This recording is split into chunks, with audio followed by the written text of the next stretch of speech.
Chapter 2384, Accumulating Advantages. After receiving Shifeng's instructions, Liang Jing posted an announcement on the forums, stating that Zero Wing would be leasing Stone Forest City's private houses. The moment she published the post on Star Moon Kingdom's official forums, the kingdom erupted in an uproar.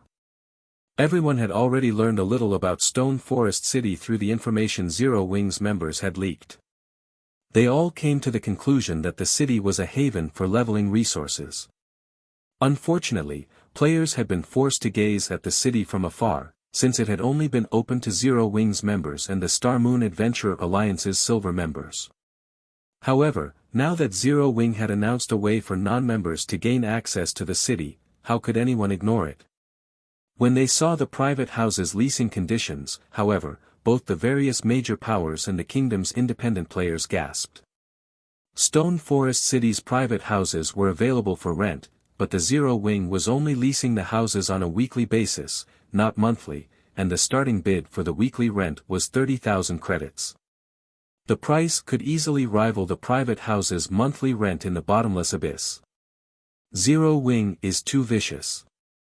Although it's somewhat opening Stone Forest City to the public, only players who rent its private houses will be allowed in the city. But this is an opportunity for independent players like us. If we can win a private house in the upcoming auction, we'll have a much easier time leveling up and completing our Tier 3 promotion quests. Isn't the rent a little too expensive, though? Zero Wing's charging 30,000 credits per week. How can ordinary players possibly afford that rent? Everyone immersed themselves in heated discussions over Zero Wing's latest announcement, and many players considered the private houses' starting bid too demanding. None of the independent players that were interested in Stone Forest City's private houses could bring themselves to accept this price. In contrast, a large number of adventure teams and guilds began to apply to join the Candlelight trading firm's leasing auction as the news spread. Candlelight's shops in White River City grew overcrowded as these adventure teams and guilds representatives arrived. Are these people mad? We're talking about 30,000 credits per week. How much of an advantage could they possibly gain in 7 days? A level 40 female player new to God's domain was confused when she saw the frenzied crowd in the shop. She wondered if all of God's domain's players had gone crazy. You've only recently joined the game, so you might not realize how valuable Stone Forest City's private houses are. A player's leveling speed in a level 100 neutral map is at least 3 times that of grinding in a level 90 plus map. Moreover, level 100 equipment and resources drop in level 100 neutral maps. The various superpowers teams invest dozens of hours each day traveling to and from these maps just to grind, but if they had a private house in the area, they could teleport directly to the map, a level 94 Kursmancer informed the female player. Enviously, he continued, moreover, I've heard that you can accumulate the double EXP buff and slightly accelerate your recovery speed while resting inside Stone Forest City's private houses. All of these benefits can boost your leveling speed. If he had had enough money, he would have applied to join the auction as well. He wouldn't have wasted his time slowly earning CPs in the Star Moon Adventure Alliance, trying to become a silver member. Meanwhile, inside one of White River City's restaurants. Elder, Zero Wing has over 20 Tier 3 players now. Even Starlink will be helpless against the guild in the Cold Spring Forest now, a handsome man in pitch-black armor reported to Evil Qilin. Anxiously, he asked, what should we do about the Vice Guild leader's command? Zero Wing's foundations had surprised them. With Tier 3 players' survivability in level 100 neutral maps, not even 10 Hellfire Legions could affect Zero Wing's development, much less the current 1,000-man Hellfire Legion. We've underestimated the guild. Zero Wing is certainly impressive to nurture so many Tier 3 players so soon. For now, we should settle for renting private houses in Stone Forest City, Evil Qilin said, frowning as he read the latest report. Demon Palace only had around 24 members that were preparing for their Tier 3 promotion quest, yet Zero Wing already had that many Tier 3 players. Even if we win some, I'm afraid that it won't be enough, the handsome youth worried. Demon Palace ruled over the demonic hell world and had a massive number of experts under its command. Even if they rented all of Stone Forest City's private houses, they wouldn't satisfy the guild's demand. We're not in a hurry. Very few guild members are capable of challenging their Tier 3 promotion quests right now. A few hundred private houses should be enough, Evil Qilin said, chuckling. However, this decision will haunt Zero Wing. Since the guild has opted out of opening Stone Forest City to the public, it won't last long once the various superpowers members complete their Tier 3 promotion quests. I can't wait to see whether or not Zero Wing can hold on to Stone Forest City. Evil Qilin only expected Zero Wing to rule over the Cold Spring Forest for a short time. How many experts could the guild possibly have that could reach Tier 3 so soon compared to the various superpowers? It would only be a matter of time before Zero Wing was left behind. While the various powers discussed Zero Wing, Shifeng teleported to one of the 10 Saints Empire's border towns with Kola and his team. They then boarded the Crimson Dragon flying ship and flew to the Demonic Wolf Mountains, another level 100 neutral map. The Demonwolf mountain range was a forbidden land south of the 10 Saints Empire, and there were rumors that a ferocious beast, the Dark Battle Wolf, lived there. Even the 10 Saints Empire, one of God's domain's 4 great empires, was afraid of provoking the beast. The Dark Battle Wolf had the strength to rival a Tier 5 Dragon King, a being that could even contend with Tier 6 gods. Moreover, a destructive aura enveloped the entire mountain range. Tier 2 players wouldn't survive more than 3 hours in the area. It was also home to the Dark Wolf race, which had inherited the Dark Battle Wolf's bloodline. They were no weaker than bloodline creatures of the same level and tier. During Shifeng's previous life, not even the various superpowers had dared to venture into the Demonwolf mountain range casually. Why are we here, guild leader? This environment even feels ominous for Tier 3 players. We're not here to grind, are we? Kola asked nervously as he watched the numerous wolf packs roam the forest below the flying ship. Since reaching Tier 3, Kola had felt as if he had the strength to toy with level 100 Great Lords, but when he saw the three-eyed demon wolves below, he sensed the threat of death. The Great Lord ranked three-eyed demon wolves felt particularly dangerous. Yan Tianqing and the others felt the same and were just as uncomfortable. We're not here to level. These monsters are cheapskates. They give very little EXP and loot. Moreover, those wolves generally move in packs of 500 or more. Even a 100-man, Tier 3 expert team would be dog food here, not to mention our team, Shifeng said, shaking his head. Then, why are we here? Yan Tianqing repeated the question. Read latest chapters at Wuxia World. Now that Zero Wing had so many Tier 3 experts, they could raid level 100 team dungeons, yet Shifeng had brought them to this godforsaken place. We're going to open a portal to the Western continent. Shifeng answered, chuckling. If the various superpowers had so many Tier 3 experts under their command right now, they'd definitely start raiding level 100 team dungeons or powerful field bosses. It was the easiest way to gain more level 100 weapons and equipment, which would enable more of the guild's members to challenge their Tier 3 promotion quests, after all. However, Shifeng thought that method was too slow for Zero Wing. His guild didn't have as many experts as the various superpowers, and if he wanted Zero Wing to grow quickly, he had to expend an abundance of resources. The fastest way to acquire these resources was through trade between the two continents. Shifeng hadn't had the ability to travel to the Western continent before, but now that Kola and his team had reached Tier 3, Zero Wing had a chance of opening the portal to the other continent. Naturally, Shifeng would take advantage of this opportunity. Chapter 2385, Western Continent, a portal to the Western Continent. Yan Tianqing and the others turned to their guild leader in astonishment. God's domain's various powers were no longer ignorant of the Western Continent, and a few superpowers had already gained the ability to travel between the two main continents. The resources these superpowers had returned with had made the various powers jealous. God's domain's continents had very different cultures.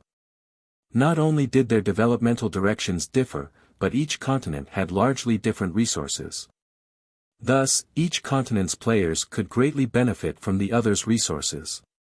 Based on what Yan Tianqing and his comrades knew, players on the Western continent had very different daily expenditures than those on the Eastern continent. The Eastern continent's players mainly relied on coins as a currency due to the continent's focus on combat techniques. Naturally, relying on combat techniques in battle placed a huge burden on weapons and equipment, and as a result, players spent a lot of their money on repair fees. On the Western continent, players relied on magic crystals more than coins. The Western continent's players focused more on basic attributes and mana use. Thus, they needed magic crystals to strengthen themselves and their weapons and equipment. Of course, magic crystals were a rare and precious commodity on both continents, but due to the Western continent's developmental direction, magic crystals were worth far more there. In contrast, the materials to produce weapons and equipment were much cheaper than on the Eastern continent. If Zero Wing were able to travel between the two continents, it would become a true superpower in no time. That's right. I discovered a hidden clue about a magic gate here, one that's been passed down since ancient times. As long as we activate the magic gate, we'll be able to travel between the continents, Shifeng said, making up a random excuse to avoid suspicion. The various superpowers were desperately searching for ways to travel between the continents, but very few had succeeded. It'd be strange if he discovered a portal by chance. Is the portal stable, guild leader? Yi Luofei eagerly asked. When they heard Yi Luofei's question, the rest of the team perked up in curiosity. None of them doubted Shifeng's word. Players had discovered many of God's domain's quests and portals through hidden clues. There was nothing strange about one of these clues leading to a portal connected to the two main continents. Rather, everyone was more curious about whether or not the portal was safe. If it were a single-use portal, it wouldn't be of much help to Zero Wing.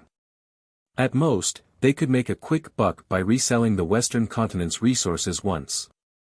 However, if the portal were stable, they could continue to make money until travel between the continents became the norm. The difference between the two would be massive. Based on the clue I found, it should be, Shifeng said. Unfortunately, we'll only know how large the portal is once we activate it.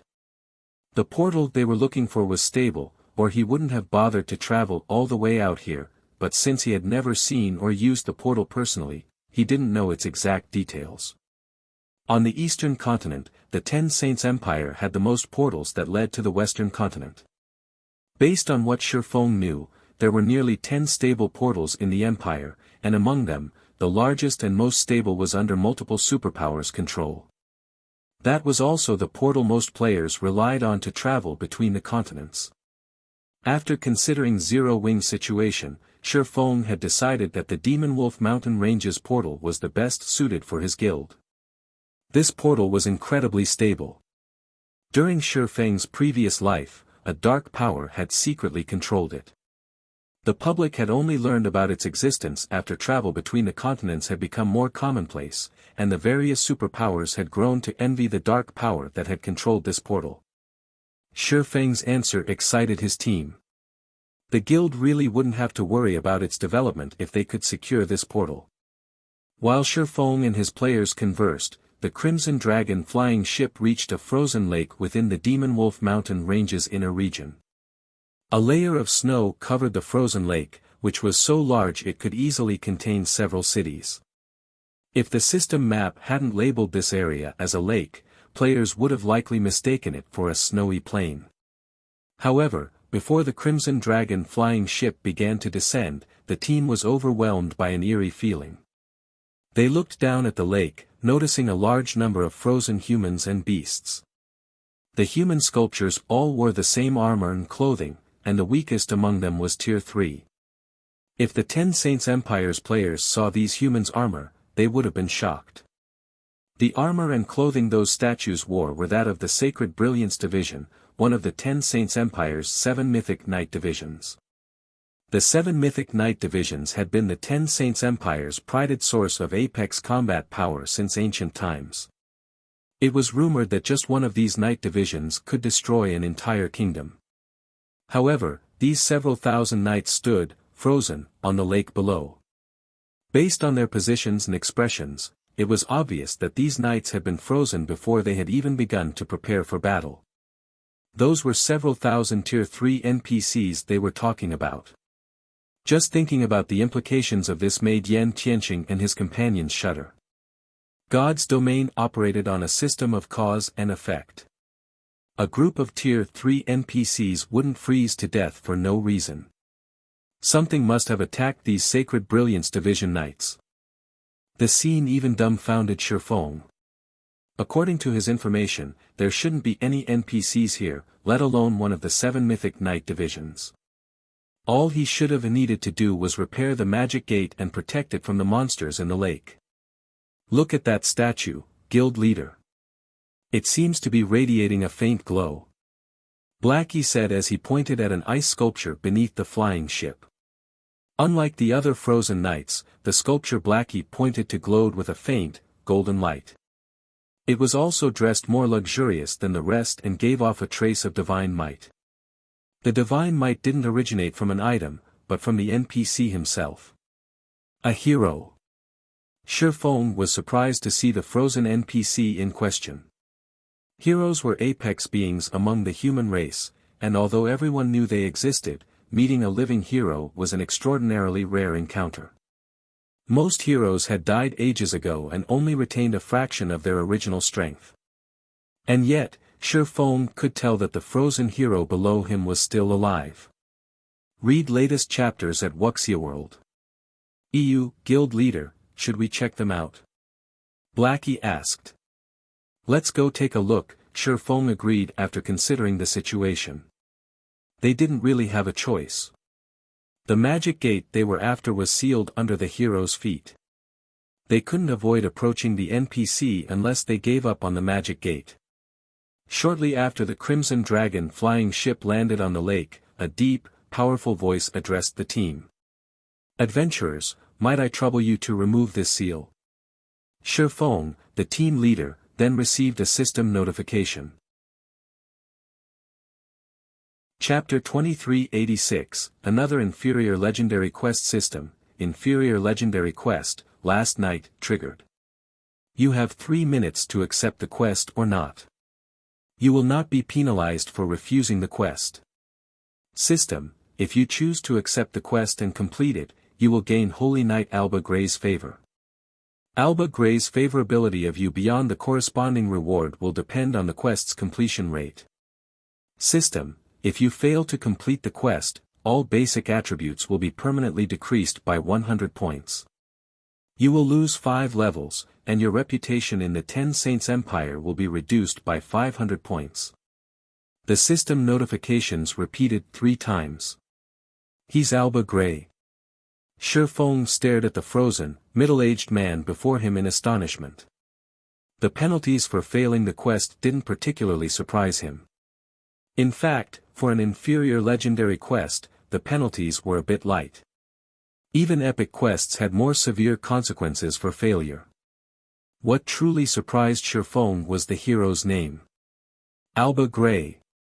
Every player in Shifeng's previous life had known this name. Alba Gray had been one of the 8 famed smiths in the past. Before him, even a talented Grandmaster Forger amounted to nothing. The various superpowers had gone crazy over Alba Gray in the past because only the famed smiths could forge legendary items. The easiest method of obtaining a suitable legendary item was to seek the help of a famed smith. Relying on players to craft such an item was barely a dream. Hence, the various superpowers had done everything they could to gain any of the known famed smiths' favorability. Even Tier 6 God-ranked players would go crazy for a custom-made legendary item. They'd even destroy an entire kingdom to get their hands on one. Unfortunately, gaining a famed smith's favorability was easier said than done. Players would be lucky enough to meet a famed smith, much less earn their favorability. Famed smiths enjoyed even higher status than kings, and even the war god's temple, one of God's domain's few apex powers, treated such NPCs with great respect. It was easy to imagine how difficult it would be to earn such an influential individual's favorability. Shifeng had never thought that not only would he meet the legendary Alba Grey here, but he'd even get a chance to earn the NPC's favorability by simply accepting the quest. If the various superpowers of his past life found out about this, they'd kill him out of jealousy. Without any hesitation, Shifeng accepted the inferior legendary quest. He then received another notification stating that his favorability with Alba Grey had increased by 10 points. The rest of the team was also notified of the quest. Are we really going to challenge this inferior legendary quest? Blackie asked, worriedly glancing at the last night quest's rank. Major Power's upper echelons, like himself, were very familiar with quest's difficulties. He was beyond feeling fortunate just because he accepted a high-rank quest. Great rewards came with great risks in God's domain. Many major powers had suffered grievously for accepting high-ranked quests that they couldn't complete. Some guilds had even destroyed themselves due to uncompleted quests. Meanwhile, not only was the last night an inferior legendary quest, but it was also in such a dangerous location. Even with Zero Wing's 25 Tier 3 players, Blackie wasn't confident in completing the quest. The rest of the team was just as concerned. The weakest monster they had seen in the Demonwolf mountain range had been a level 100 lord, and throughout their journey, they had spotted level 110 plus Great Lords and Grand Lords. Aside from Shifeng, they were all new to Tier 3. Furthermore, they had yet to upgrade their weapons and equipment. Just standing in the Demonwolf mountain range was incredibly risky for them, let alone trying to complete an inferior legendary quest. The quest rewards are incredible. Not accepting it would be a waste, Shifeng said, chuckling. He didn't bother to explain his decision, however. We've already reached Tier 3. Even if we fail and lose 5 levels, we can earn them back quickly. Enough worrying. Let's get going. The 10 favorability points they had just gained were far more valuable than the basic attributes and levels they risked losing. Countless superpowers would willingly make such a trade. There were many methods to increasing basic attributes, and gaining levels was even easier. Furthermore, if they completed this quest, they'd gain even more favorability with Alba Grey. Regardless of the outcome, accepting this quest would only benefit players. Only a fool would reject it. Shifeng then approached Alba Grey, and after a moment of thought, the rest of the team saw their guild leader's reasoning. Now that they had reached Tier 3, their leveling speed was far faster than Tier 2 players. Even if they lost 5 levels, they could recover and maintain their advantage over others relatively easily. Lord Hero, may I know what we need to do to remove your seal? Shifeng asked Alba Grey. Unfortunately, my night division came across the jealous witch at a bad time, and she cursed us, adventurers. Since my comrades lacked the protection and blessings of the gods, they died when they were frozen. Although I am protected by the gods, I cannot fully stop the curse from eroding my body. I ask that you collect some of the mana the jealous witch left behind in this land. I will also need you to stop the ice elf, Ulunium, whom the jealous witch left to oversee my demise. That will buy me enough time to break free from the curse, Alba Grey mentally relayed. System, Inferior Legendary Quest, Last Night. Quest Content, collect 1000 strands of mana the jealous witch left behind in this land to remove Alba Grey's curse. Before removing Alba Grey's curse, you must do all you can to stop the ice elf, Ulunium. You have 10 days to complete the quest. The less time you spend completing the quest, the higher the quest's completion rate will be. Shifeng's teammate gasped when they saw the quest's contents. Crap. This quest is fraudulent. Blackie's face twitched as he read the quest details. Collect 1000 strands of mana in 10 days. How are we supposed to do that? They were all familiar with the concept of collecting mana for a quest. Normally, Players could complete the task by killing Great Lord rank or higher monsters in a specified location. Although killing level 100 Great Lords might be easy with their strength, collecting 1000 mana strands within 10 days was a joke. Level 100 Great Lords had incredibly high HP. Even their team would need at least 15 minutes to kill one. Although God's Domain's days consisted of 48 hours, they'd have to grind non-stop for 5 days to complete this quest. To make matters worse, Great Lords only had a chance of dropping the required mana. To put it simply, this quest was the system's way of toying with them. It's no wonder why only a few superpowers had earned enough of the famed smith's favorability to commission an item. Shifeng couldn't help his bitter smile after listening to Alba Gray's request. Not even a 100-man, Tier 3 team could complete this quest, especially since players had just recently reached level 100.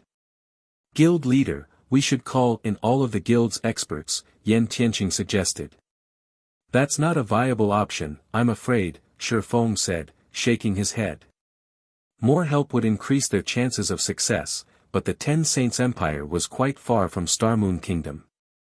The teleportation fees alone would be a huge burden on the guild, and players would need a long time to travel from the Ten Saints Empire to the Demonwolf mountain range. Most importantly, ordinary Tier 2 experts would have no hope of surviving in this forbidden land. But at this rate, we won't be able to complete the quest, Yan Tianqing insisted. He had considered the same issues with his suggestion, but their team of 25 simply couldn't slay enough Great Lords within the time limit. Read latest chapters at Wuxia World. We're not completely out of options, Shifeng said after giving the matter some thought. Blackie, contact Melancholic and tell her to gather all of the secret silver guards I asked her to find in White River City's Candlelight trading firm. I'll head over right away. While I'm gone, I want the rest of you to collect as many mana strands as possible. He had already instructed Melancholic Smile to locate high-growth potential secret silver guards for him. He had even shared all of the clues he knew of with her. He had intended to use soul strengthening to upgrade these secret, silver guards to fine gold rank and use them to boost Zero Wing's combat power.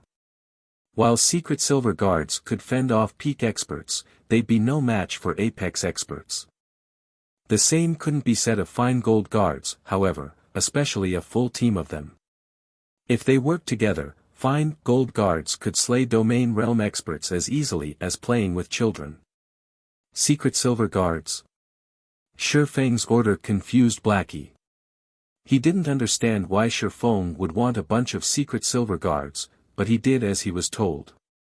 Shifeng then boarded the Crimson Dragon flying ship and left the Demonwolf mountain range, which prevented any form of teleportation, in a hurry. Once he was free of the Forbidden Land, he used a return scroll and teleported to White River City's Candlelight trading firm.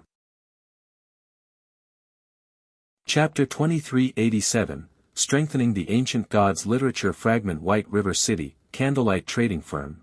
Compared to the surrounding player-owned shops and NPC shops, the Candlelight trading firm's 21-story shop loomed a giant overseeing the city's business district. Almost every new visitor to White River City gasped when they saw it. The players that focused on their subclasses gave the magnificent building particularly longing looks. These players' reactions weren't simply because White River City's Candlelight trading firm was a 4-star shop, but also due to Zero Wing's latest announcement. All Zero Wing and Candlelight trading firm members could purchase a private house in Stone Forest City with their GCPs. Even the various superpowers hungered after Stone Forest City's private houses, and because of this announcement, the various major powers players envied Zero Wing and Candlelight's members. Even a fool would recognize the immeasurable future ahead for Stone Forest City. Although a level 100 neutral map was very dangerous, there was no doubt that it was an excellent leveling spot for current players. Furthermore, nowhere within God's domain's many kingdoms and empires could match the city's scenery. With one of the city's private houses, one would have bragging rights for life. Unfortunately, securing a permanent private house in Stone Forest City was easier said than done. Zero Wing had no intentions of selling its private houses to outsiders, only lease them. Once the lease ended, players would have to bid for the house in another auction. And yet, as a member of Zero Wing or Candlelight, one could own their own house in the city. Why wouldn't outsiders be jealous? As Shifeng made his way toward the Candlelight trading firm, his guild emblem, that of Zero Wing's core members, attracted many envious looks, even though he hid his appearance and identity with a black cloak. He's actually a Zero Wing core member. It'd be great if I could get to know him, a level 96 female elementalist said, her eyes glowing brightly as she watched Shifeng pass by. Nowadays, Zero Wing shone like the midday sun in Starmoon Kingdom and its several neighboring kingdoms. Even other kingdoms' major powers had to show respect for the guild. In addition, countless adventurer teams sought to befriend Zero Wing's core members in hopes of gaining some advantage in the Cold Spring Forest.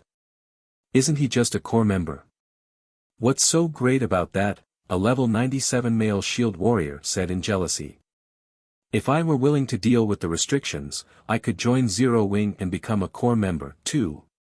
Even for you, that'd be a challenge, the female elementalist said, shaking her head at the disgruntled shield warrior.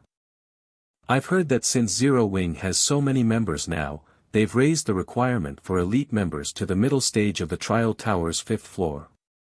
If you wanted to become a core member, you'd have to reach the 6th floor's middle stage at the very least. At this stage of the game, players only needed to reach the late stage of the Trial Tower's 5th floor to be considered an expert. There was a huge difference between the 5th and 6th floors. Even in well-known adventurer teams, the experts that could reach the 6th floor's middle stage could be counted on one hand. When he heard the requirement to become a Zero Wing core member, the level 97 shield warrior fell silent. He belonged to a well-known adventurer team from the Black Dragon Empire, and very few of his teammates could reach that stage. He had only recently reached the 5th floor's late stage. He was nowhere strong enough to become a core member in Zero Wing. We've already raised the core member requirements that high. Shifeng was similarly surprised when he overheard the conversation. To ensure that the guild's core members had enough resources to develop, Zero Wing had limited the number of players that could become core members. The guild only had limited resources, especially the rarer resources, after all. There simply weren't enough to supply an endless number of members. Of course, exceptions could be made for the players that met the guild's high standards. As far as Shifeng could remember, the minimum requirement to become a core member had been fixed at the early stage of the Trial Tower's 6th floor, with the higher standard of reaching the 6th floor's late stage. If players reached the late stage, they wouldn't have to take part in the core members' monthly elimination competition. But apparently, the minimum requirement had been raised to the 6th floor's middle stage. It was easy to imagine how many experts had recently joined his guild. Shifeng had to admit that using Stone Forest City to promote Zero Wing had been amazingly effective. Moreover, as time passed, the core membership minimum requirements would become more demanding, and the guild would acquire even more experts. Although Shifeng was pleased with his guild's development, he felt a little pressured. More experts meant greater demand for resources. If the guild failed to meet these experts' needs, it would only be a matter of time before they left the guild as other powers established towns and cities in level 100 neutral maps. Whether or not Zero Wing grew into a superpower would depend on the guild's income of coins and resources. Considering this issue, Shifeng hurried toward the Candlelight trading firm. Melancholic Smile had already gathered the secret silver guard she had gone to great lengths to find in one of the top-floor basic meditation rooms.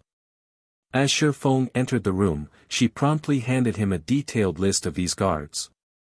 Guild leader, after scouring the various kingdoms and empires, I managed to find 16 secret silver guards with very high growth potential.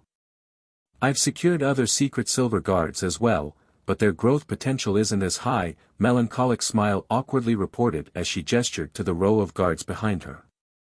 Shifeng had provided her with plenty of clues, and she had utilized the secret pavilion's connections to follow them. However, even after so many days of searching, she had only found 16 secret silver guards that fit Shifeng's criteria.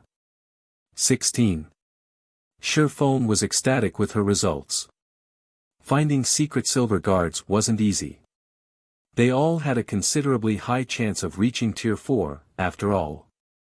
Even after 10 years in God's domain, not even first-rate guilds had been able to afford to take a Tier 4 combatant lightly.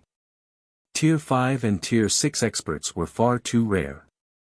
As for second- and third-rate guilds, they had been wise to fear Tier 4 combatants.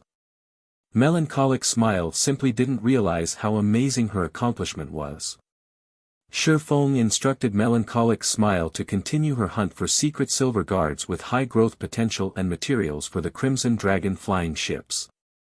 Meanwhile, he snuck the 16 secret silver guards to the shop's second basement floor, where the shop's private warehouse was located. Only the shop's owner had access to this area. At epic rank, the Ancient Gods literature fragment could only strengthen 1 soul per day, but he only had 10 days to complete his inferior legendary quest. At most, he had time to strengthen 9 secret silver guards. He'd never complete his quest with so few fine gold guards.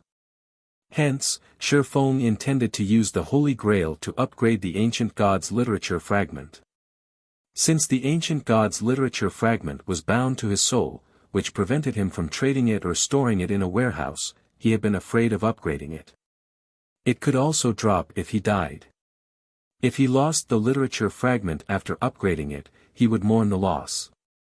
However, now that he had risen to Tier 3, he was strong enough to protect himself. Now, the chances of someone killing him were extremely low. The Ancient Gods literature fragment's abilities were frightening, and if he could evolve it, it had become an unimaginable benefit to Zero Wing. After carefully retrieving the Holy Grail from its shelf, Shifeng used it to scan the Ancient Gods literature fragment. A short moment later, a system notification informed Shifeng of the life force required to evolve the literature fragment. He would have to permanently sacrifice 50,000 HP. Read latest chapters at Wuxia World. EU so much. The number took Shifeng by surprise. For Tier 2 players, losing 50,000 HP was fatal, and the evolution wasn't even a guaranteed success. If the evolution failed, then he'd lose 50,000 HP for nothing, which was why Shifeng didn't use the Holy Grail casually. However, Shifeng did not consider the issue for long. Compared to the benefits he could gain from upgrading the Ancient Gods literature fragment, losing 50,000 HP was acceptable. After all, the Ancient Gods literature fragment wasn't an ordinary epic item, and he currently had nearly 1 million HP. Fortunately, HP wasn't particularly important for a swordsman, and Shifeng knew of many ways in God's domain to increase his HP permanently. Evolve. Shifeng growled, gritting his teeth. As he did, the Holy Grail plundered 50,000 HP from Shifeng and converted it into purple-blue smoke that enveloped the Ancient Gods literature fragment. Chapter 2388, Evolution Effects Suspended in Mid-Air. The Ancient Gods literature fragment radiated a golden light as it hungrily devoured the purple-blue smoke. As the literature fragment absorbed more of the smoke, the engraved divine runes sharpened. The surrounding mana began to flow toward the literature fragment, as well. After 10 seconds of this, the divine runes on the Ancient Gods literature fragment had completed, fully repaired, and it radiated far stronger divine might than before. What a powerful aura! Shifeng began to grow excited as he sensed the literature fragment's divine might. The strength of the divine might meant the literature fragment had been upgraded, and the process was a success. Eagerly, Shifeng clicked to inspect the Ancient Gods literature fragment. Ancient Gods literature fragment, page V, epic rank item, an ancient parchment that has undergone the baptism of time. The divine runes have been fully restored by the Holy Grail and contain unbelievable power. Summon heroic spirit. Sacrifice a portion of the user's soul to summon 18 ancient heroic warriors to do battle. The summoned heroic warriors will be 1 tier higher than the user up to tier 3. Duration, 12 hours cooldown, 3 natural days, a weakened soul cannot conduct the summoning. Skill 2, Soul Absorption, absorbs the souls of half-dead creatures for a high chance to generate a drop of soul essence. Cooldown, 3 hours, stronger targeted creatures increase the chances of generating soul essence. Skill 3, Soul Strengthening, consumes soul essence to strengthen a creature's soul. Cooldown, 3 hours, stronger targeted creatures require more soul essence for soul strengthening. Skill 4, Divine Resonance, automatically detects any ancient god's literature fragments within a 1,000-yard radius. This item is bound to the owner's soul and cannot be traded or stored in a warehouse. This fragment also has a chance of dropping on death. Drops on death if in a weakened soul state. Why is it still epic rank? Shifeng was confused when he saw the ancient god's literature fragment statistics. In terms of abilities, the upgraded ancient god's literature fragment was stronger than some of the fragmented legendary items Shifeng had seen. In fact, if the various superpowers found out about the literature fragment's current abilities, they'd likely offer to trade several fragmented legendary items for it. Yet, despite such abilities, the ancient god's literature fragment was still an epic item. It was unbelievable. Sure enough, I'll need to collect more fragments if I want to upgrade its rank, Shifeng concluded. The ancient god's literature was a divine tome, which numerous ancient gods had written. It had the power to decimate the heavens and earth. Trying to upgrade a single fragment to fragmented legendary rank was simply unrealistic. However, Shifeng was satisfied with the results. With the minor strengthening, the literature fragment's summon heroic spirit skill had massively improved. The skill was enough to make him a one-man army. Furthermore, soul absorption and soul strengthening's cooldowns had shortened significantly. Every one of the changes had exceeded Shifeng's expectations. Most importantly, his ancient god's literature fragment now had the ability to locate other fragments within range. This effect would make it much easier to compile the fragments. If he could complete the tome, the ancient god's literature would benefit the guild far more than 4 or 5 more fragmented legendary items. Following which, Shifeng stored the Holy Grail and turned to face the secret silver guards behind him. These secret silver guards weren't like monsters like Anna and Kite. Each only needed 3 drops of soul essence for their first soul strengthening. Fortunately, Shifeng had collected over 100 drops, so he could strengthen all 16 secret silver guards at least once. With 16 fine gold guards and Anna and Kite's strength, he could move through the Demonwolf mountain range unhindered. Shifeng wasted no time as he began to chant the soul strengthening's incantation and target the elementalist before him. A 5-fold magic array, one far stronger than the one that had appeared when Shifeng had strengthened Kite's soul, immediately appeared under the elementalist's feet. The array even absorbed mana from its surroundings and the void at least 3 times faster than it had with Kite. Very quickly, a fist-sized ball of liquid mana appeared before the elementalist. This ball of mana melted into the elementalist's forehead, and the secret silver guard released a bone-piercing howl. Although the elementalist was in pain, Shifeng could clearly sense the guard's aura rapidly growing stronger.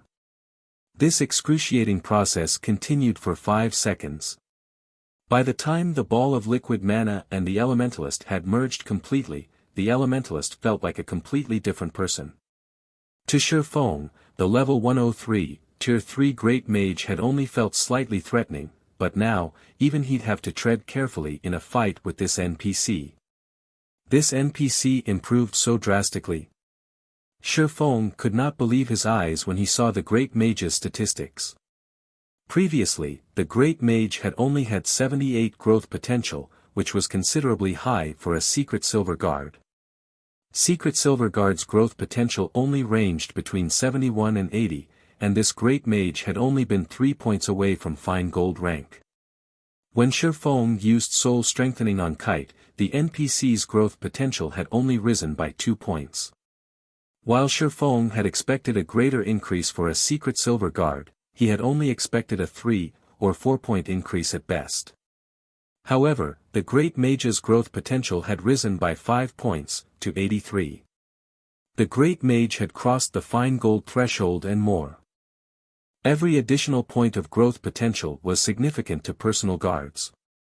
At 83, a personal guard could perfectly suppress an apex expert of the same level and tier. Shifeng couldn't help his growing excitement.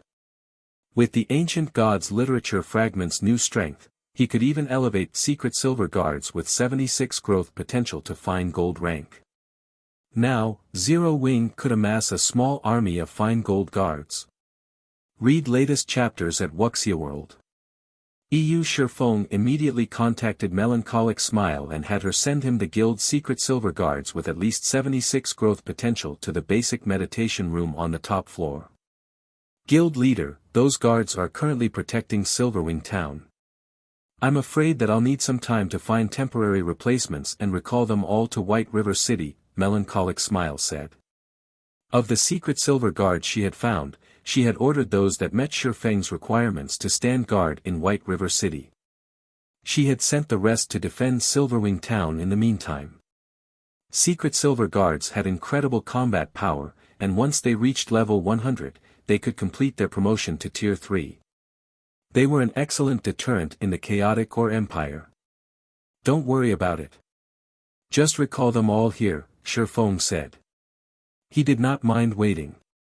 The upgraded soul strengthening still had a 3-hour cooldown, and it would take a full, natural day to strengthen the 16 secret silver guards before him. Alright, I'll start making the necessary arrangements, Melancholic Smile said, not giving the matter much thought. She then contacted the core members that owned the secret silver guards in question. Chapter 2389, Fine Gold Team. While Shifeng waited quietly for Silverwing Town's secret silver guards to arrive in the top floor basic meditation room, Liang Jing contacted him. Guild leader, we've got trouble in the Dark Knight Empire. Liang Jing exclaimed. The Dark Knight Empire? What's happened? Shifeng asked when he saw Liang Jing's anxious expression. Although Zero Wing hadn't been developing in the Dark Knight Empire for long, it had received help from Unyielding Soul.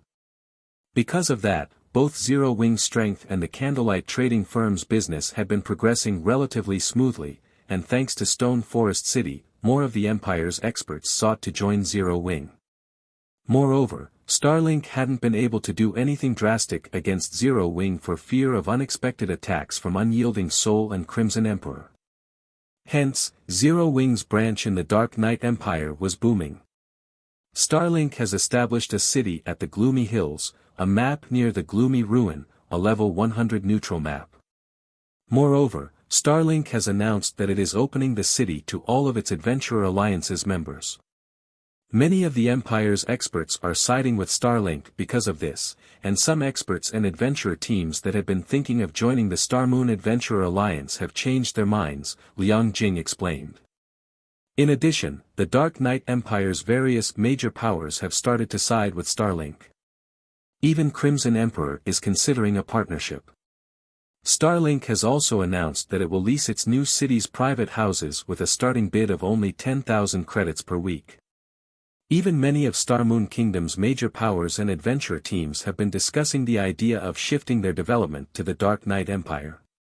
The fact that Unyielding Soul and Crimson Emperor held Starlink back was a large part of the reason for Zero Wing's survival in the Dark Knight Empire.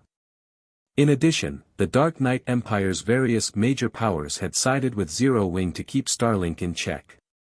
Hence, the most Starlink had been able to do was pressure Zero Wing's territory in the Empire. However, if Crimson Emperor and the various major powers sided with Starlink, the Zero Wing's members in the Empire would be in danger. Furthermore, now that Starlink had a city in the Gloomy Hills, Zero Wing's experts couldn't operate in the level 90+ resource map. Needless to say, this also made it impossible for the guild members to reach the Gloomy Ruin. And with Starlink's bounty still in effect, a large number of independent experts and adventurer teams would target Zero Wing's members. If this persisted, it wouldn't be long before Zero Wing could no longer survive in the Dark Knight Empire. Zero Wing had already grown to a substantial size, and there were only so many high-level maps in each country. The high-level maps available around Star Moon Kingdom weren't enough to fulfill Zero Wing's needs. Although the Cold Spring Forest was rich in resources, very few guild members were strong enough to grind in a level 100 neutral map right now. At this stage of the game, a grinding team would need a peak expert to lead it if it wanted to survive in such an area. Unfortunately, unlike the various superpowers, Zero Wing only had a small number of peak experts. The majority of the guild's players would still need some time to grind in level 90+ maps. Starlink wants to gather both manpower and resources. Shifeng had a rough idea of what the enemy guild planned after listening to Liang Jing's report. Starlink's new city might not be as impressive as Stone Forest City, but it was near a level 100 neutral map. It would also be quite useful to players who wanted to explore the gloomy ruin, and Starlink was accepting far cheaper rent for the private houses in its new city. It was enough to tempt many players. However, this wasn't good news for Zero Wing, which needed credits and resources. What should we do, guild leader? At this rate, not only will we earn less income from our private houses, but more experts will target our guild members as well, Liang Jing said. The opportunity to enter Stone Forest City was a large part of the reason that the Star Moon Adventurer Alliance had attracted so many experts, but only silver and higher ranked members could take advantage of that opportunity. On the other hand, Starlink gave all of its Adventurer Alliance's members access to its new city. Naturally, this would make the Star Moon Adventurer Alliance less attractive to independent experts. Starlink's Adventurer Alliances would also gain more independent experts to target Zero Wing's members. Lu Xinglua is sacrificing his new guild city just to deal with us. I guess he really wants this to be a fight to the death, Shifeng said, frowning. Since he wants a war of resources, I'll play with him until he's satisfied. Make the arrangements. From now on, half the number of CPs required to become a silver member in the Star Moon Adventurer Alliance, and will hold auctions for the Crimson Sunsets. However, only silver members and above will be allowed to participate, and the starting bid will be 30,000 magic crystals and 10,000 gold. We're auctioning the Crimson Sunsets. Liang Jing could not help but gasp. But guild leader, those are a part of our guild's foundation.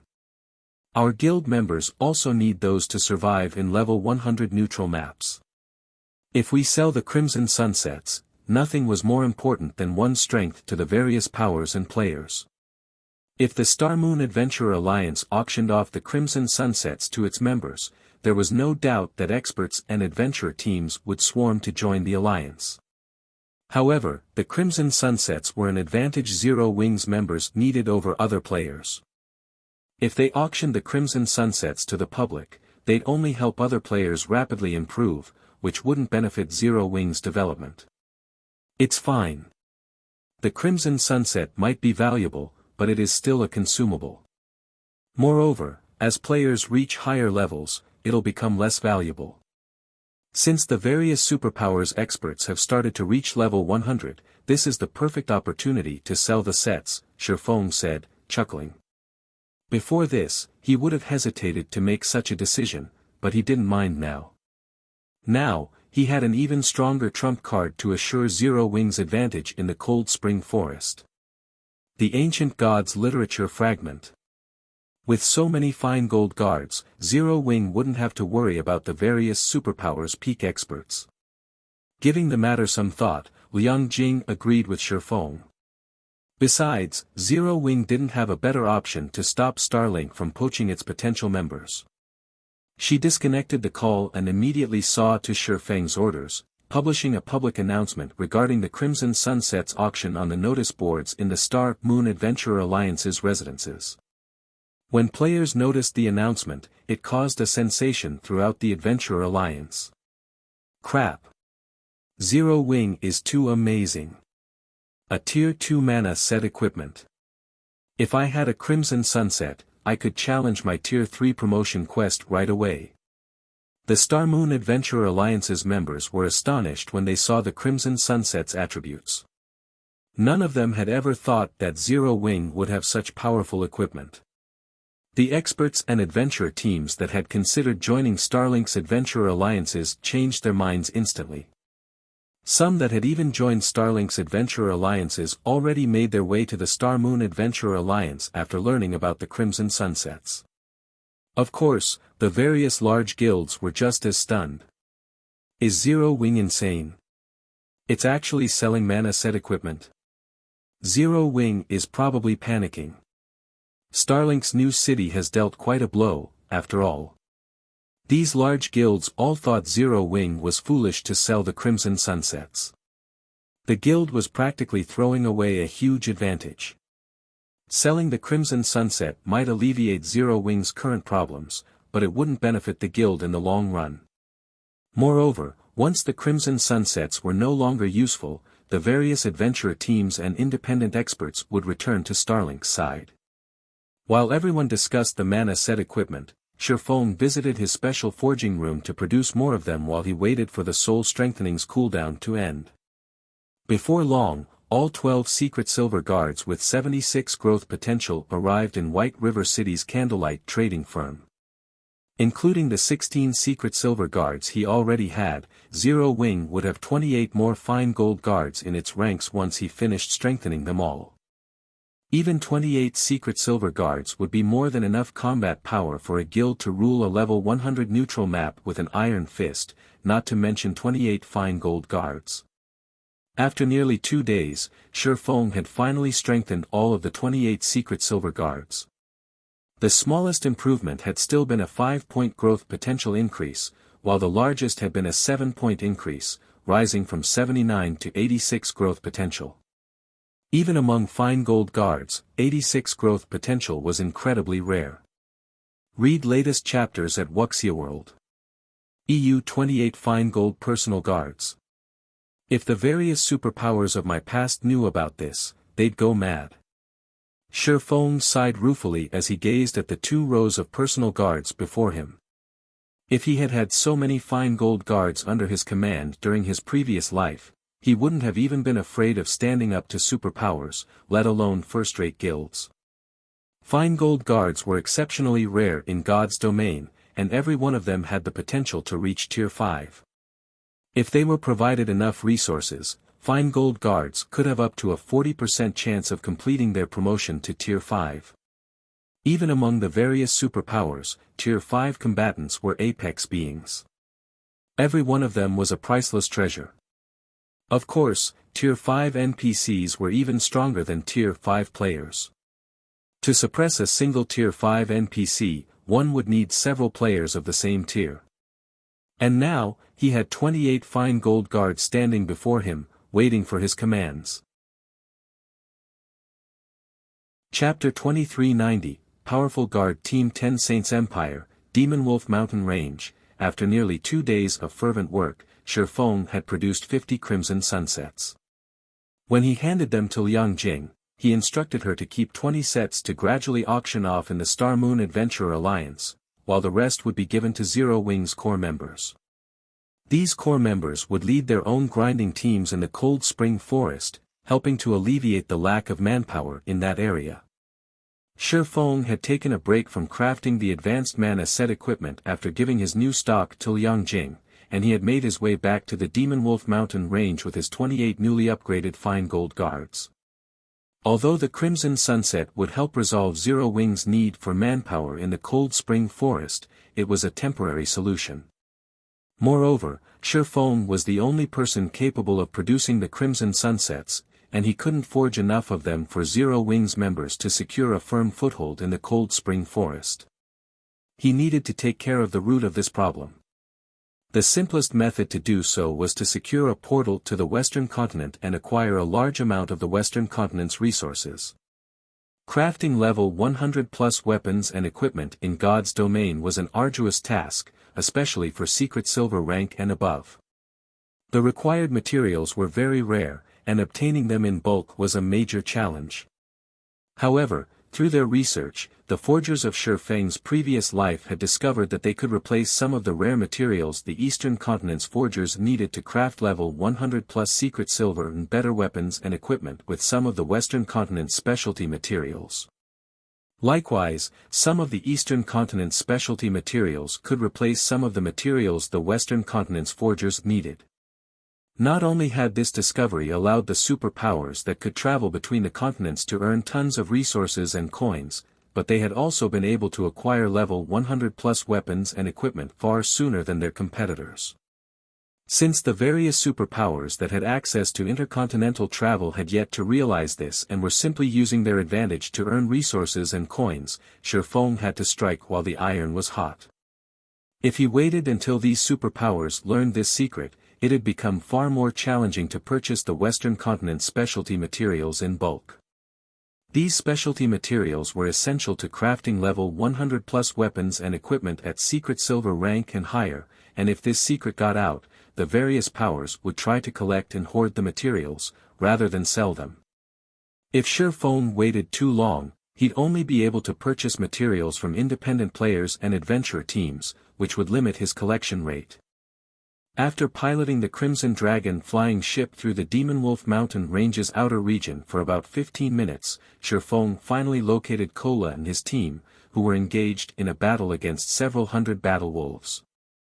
After the past 2 days of grinding in the mountain range, Kola and the others had risen to level 101. If the various Tier 2 experts heard that this team could gain a full level every 2 days, they'd be incredibly jealous. However, Kola and his team weren't having an easy time against these battle wolves, especially as they fought the alphas, the two-headed battle wolves. Two-headed battle wolf, demonic creature, great lord, level 108 HP 270-000/270-000-000. Although the two-headed battle wolves had average HP for monsters of their rank and level, these monsters possessed the dark battle wolf's bloodline. Their defense and agility were just as high as actual bloodline creatures, and their combat standards were on par with the Trial Tower's 5th floor. If a Tier 2 peak expert tried to take on a two-headed battle wolf, they wouldn't last more than a few exchanges. Furthermore, the Demonwolf mountain range's wolves tended to move in packs of 300 to 400, and around 24 two-headed battle wolves led each pack.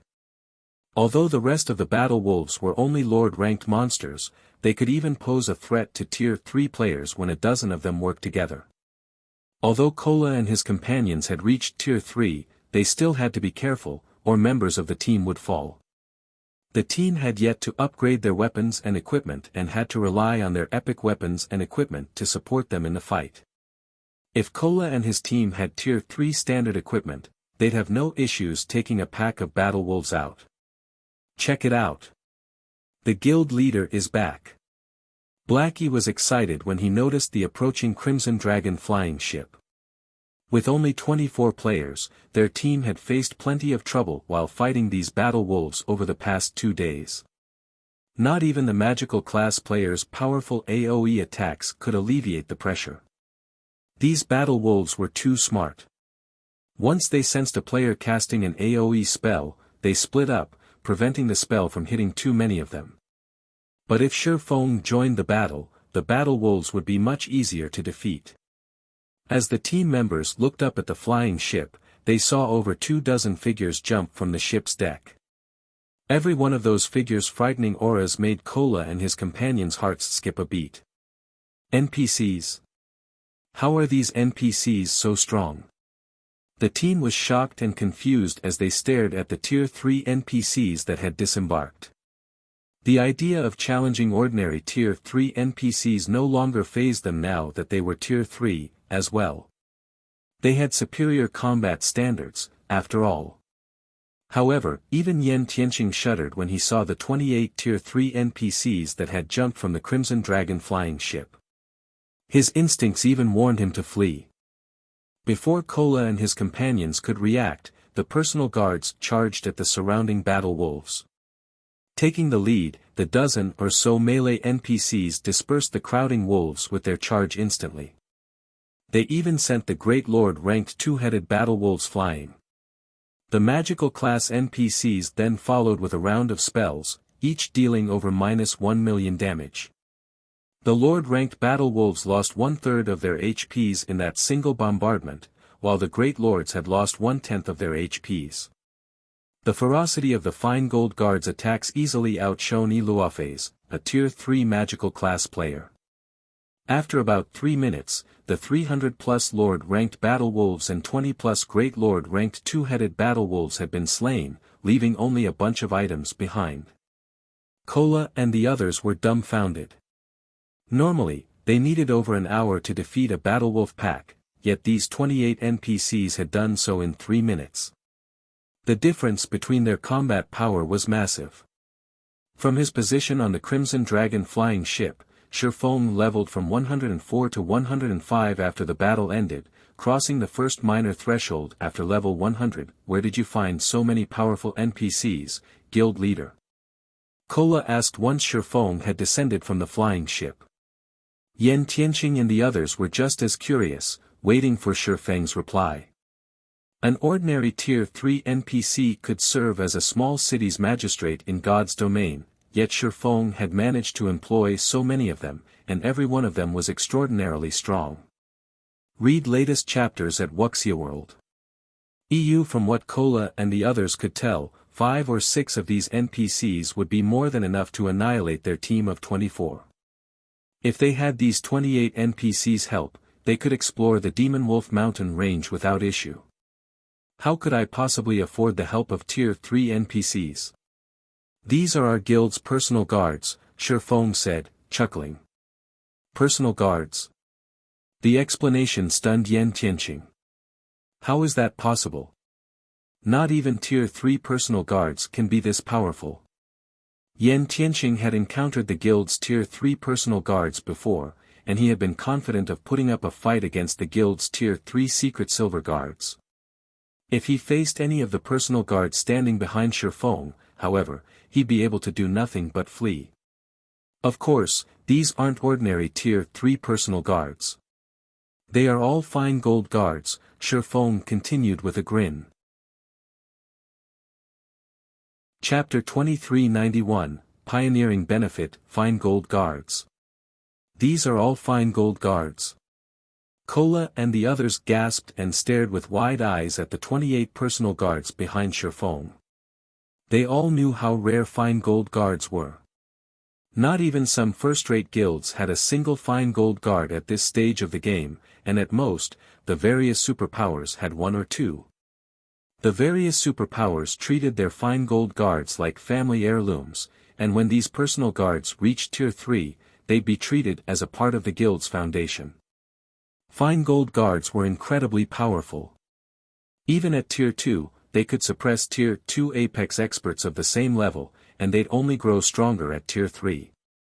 And yet, Shifeng informed them that the 28 personal guards behind him were all Fine Gold rank. You're too vicious, guild leader. If we stationed these Fine Gold Guards in the Cold Spring Forest, they'd likely frighten the various superpowers to death, Blackie said, his eyes glowing as he gazed at the Fine Gold Guards.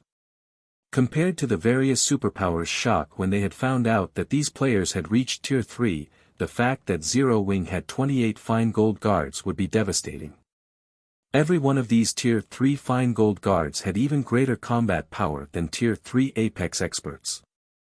In fact, one of these Fine Gold Guards could take on 2 Apex experts at once. Needless to say, these Fine Gold Guards would easily overwhelm peak experts. Now that Zero Wing had so many Fine Gold Guards, the various superpowers would have to seriously consider the potential losses before moving against Zero Wing, even when their experts reached Tier 3. Alright, let's focus on completing the quest, Shifeng said, chuckling. These 28 Fine Gold Guards might deter the various superpowers from attacking, but if Zero Wing wanted to become truly powerful, it would need to rely on players and resources. There were limits to what a personal guard could accomplish, after all. Right. Our quest. With these 28 Fine Gold Guards, we can now raid the wolf dens we avoided earlier. Kola exclaimed. Their team had only dared to attack the battle wolves in the outer region, 1 pack at a time, but now that they had 28 Fine Gold Guards to help, they could raid the battle wolves' dens. Not only could they collect the mana strands more quickly, but their leveling speed would also skyrocket. No, we're not going to the dens.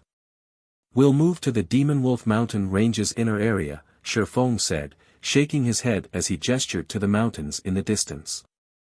There were a lot of battle wolves in the Demonwolf mountain range's outer region, but very few of these monsters were great lords or higher. Even with the fine gold guards, they wouldn't be able to collect the necessary mana strands fast enough. They'd be cutting it close if they stayed in the outer region.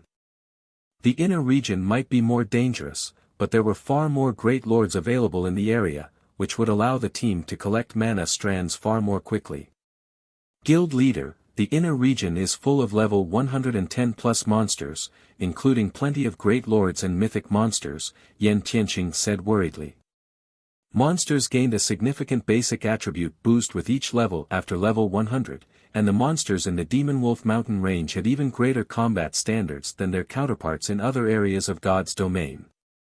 If their team accidentally encountered a level 110 plus mythic monster in the inner region, they'd risk annihilation, even if they had the help of 28 fine gold guards.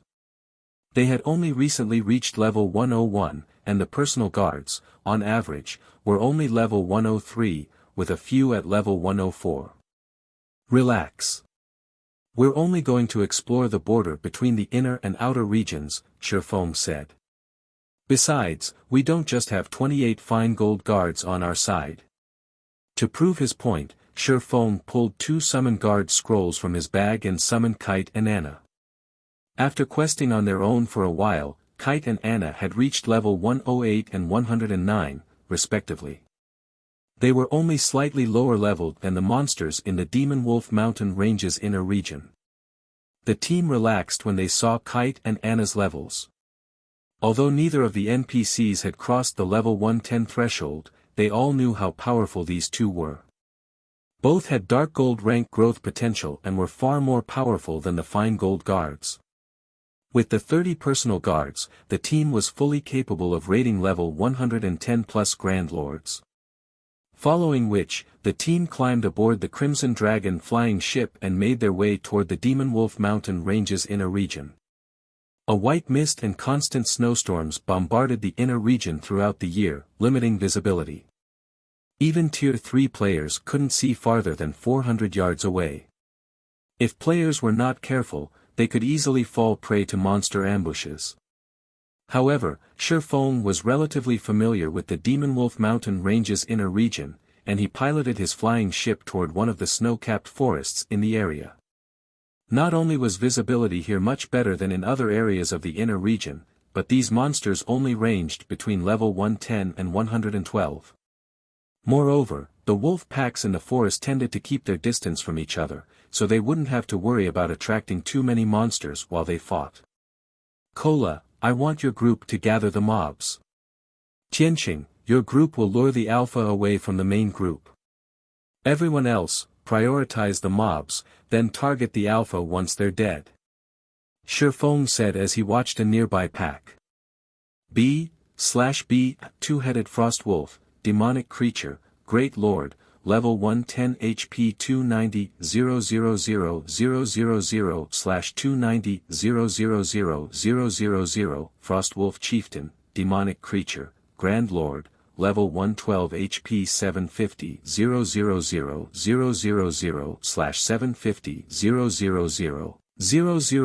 The wolf pack they faced only had around 200 members or so, 40 of which were great lords, and one was a grand lord. An ordinary tier 3 team would have trouble with this pack, but taking these wolves down should be easy for them. Kola, Turtledove, and Yi Wumian immediately split up and approached the pack from different directions. They herded the wolves into one big group before Yan Tianqing, Flying Shadow, and the rest of the assassins on the team ambushed the Frost Wolf chieftain, securing its aggro and luring it away from the pack's protection. As soon as the Frost Wolf chieftain and the pack were separated, Anna and the other magical classes on the team bombarded the Frost Wolves with their spells. The remaining melee members then formed a defensive line, preventing the Frost Wolves from reaching the ranged players. After 24 rounds of attacks, only the Great Lord-ranked two-headed Frost Wolves remained standing. The rest of the Frost Wolves lay dead in the snow. With them down, a significant portion of the pressure on the melee classes lifted. After another 10 minutes, every Frostwolf had died, except for the Frostwolf chieftain. The team's experience bars had risen by a large chunk after killing over 200 Frostwolves, which was a much faster leveling speed than what they had enjoyed in the outer region. They had also acquired 14 mana strands from the Frostwolves. Once Kola claimed the Frostwolf chieftain's aggro from Yen Tianqing, the team finished the Grand Lord off in less than 5 minutes. Not only did the Frostwolf chieftain contribute another mana strand, but it also dropped more than 20 items as it died, one of which was a piece of level 105 fine gold equipment. Naturally, the team was excited about their results. After 2 days of endless grinding in the Demonwolf Mountain Range's outer region, the best loot that had dropped was a few pieces of level 100 secret silver equipment, yet after killing one Frostwolf chieftain, they had obtained a piece of level 105 fine gold equipment, 2 ranks better than their best prior loot. Read latest chapters at Wuxia World. We've gotten lucky. This Frostwolf chieftain dropped a piece of the Snowfrost set, a fine gold set equipment for magical class players, Shifeng said, smiling at the level 105 fine gold ranked cloth armor he had picked up. The complete set can be used until level 110. Fine gold set equipment was extremely rare after level 100. The standard equipment for tier 3 players was limited to fine gold equipment after level 100. Very few experts would be fortunate enough to equip a full fine gold set equipment. Aside from the Snowfrost set piece, the Frostwolf chieftain had dropped 2 pieces of level 105 secret silver equipment. This was definitely a benefit of pioneering the area. Normally, a Grand Lord like the Frostwolf chieftain wouldn't drop such abundant loot. Guild leader, since the Frostwolf chieftain drops pieces of the Snowfrost set, it should drop pieces of other level 105 fine gold set equipment. Based on the results of our earlier scouting efforts, there are several Frostwolf chieftains nearby. We should kill them all, Yen Tianqing suggested. Everyone, get ready. Kola, lure another Frostwolf chieftain our way, Shifeng said, nodding. Chapter 2392, Level Skyrockets. With Shifeng's command, Kola eagerly left to lure another Frostwolf chieftain. Meanwhile, the rest of the team got into their battle formations with just as much enthusiasm. Although they had reached Tier 3, most of them wore the same equipment they had when they had reached level 100. They didn't even have many pieces of level 100 fine gold equipment on them, much less level 100 dark gold equipment. They had obtained the majority of their level 100 fine gold equipment during their promotion quests. Their epic weapons and equipment might still have been useful at level 100, but the items hadn't grown any stronger after that point. As they continued to level up, these epic weapons and equipment pieces would become increasingly ineffective. If they could get their hands on level 105 fine gold set equipment now, not only would it significantly increase their basic attributes, but they'd also become strong enough to raid level 100, super large-scale team dungeons. Level 100, super large-scale team dungeons were a major turning point for God's Domains dungeons because they dropped level 100 plus dark gold and epic ranked weapons and equipment. Most importantly, they dropped tier 3 skill and spell books. They hadn't really understood the importance of skills and spells when they had been tier 2 players, treating them as supplementary tools for combat. They had mainly relied on their basic attributes, combat techniques, and combat standards in battle. However, they had realized that ideology was no longer useful after reaching Tier 3. Tier 3 skills and spells were no less important than powerful combat techniques. With a player's mana body, Tier 3 skills and spells would display far more power than Tier 2 skills and spells ever could. This was why, despite their inferior combat standards, Tier 3 NPCs could so easily suppress Tier 3 players of the same level. It wasn't a matter of different basic attributes, but the difference in how many Tier 3 spells and skills one had. If they could learn a large number of Tier 3 skills and spells as well, their combat power would reach new highs. Even if they encountered Tier 3 experts with greater combat standards, they'd be able to defeat their opponents. Meanwhile, after fighting alongside the personal guards, Kola and his companions handled the second Frost Wolf pack much easier than the first. This time, they hadn't even needed to lure the Frost Wolf chieftain away. They had simply bombarded the Grand Lord and its subordinates together. In the end, the team had annihilated the 200-plus Frost Wolves in around a dozen minutes. Although the Frost Wolf chieftain hadn't dropped any pieces of the Snowfrost set this time, it had dropped the gloves for the Frost Wolf set, a 9-piece, level 105 fine gold set equipment for plate armor classes. When the team's plate armor classes saw the Frost Wolf set's attributes, a passionate flame burned in their eyes. Crap!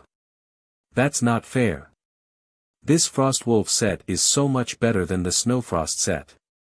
Its 6-piece set effect increases strength by 20% and the set's level limit to level 120.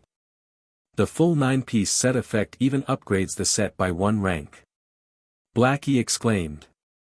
Nothing was more troublesome than obtaining level 100-plus weapons and equipment for Tier 3 experts like them.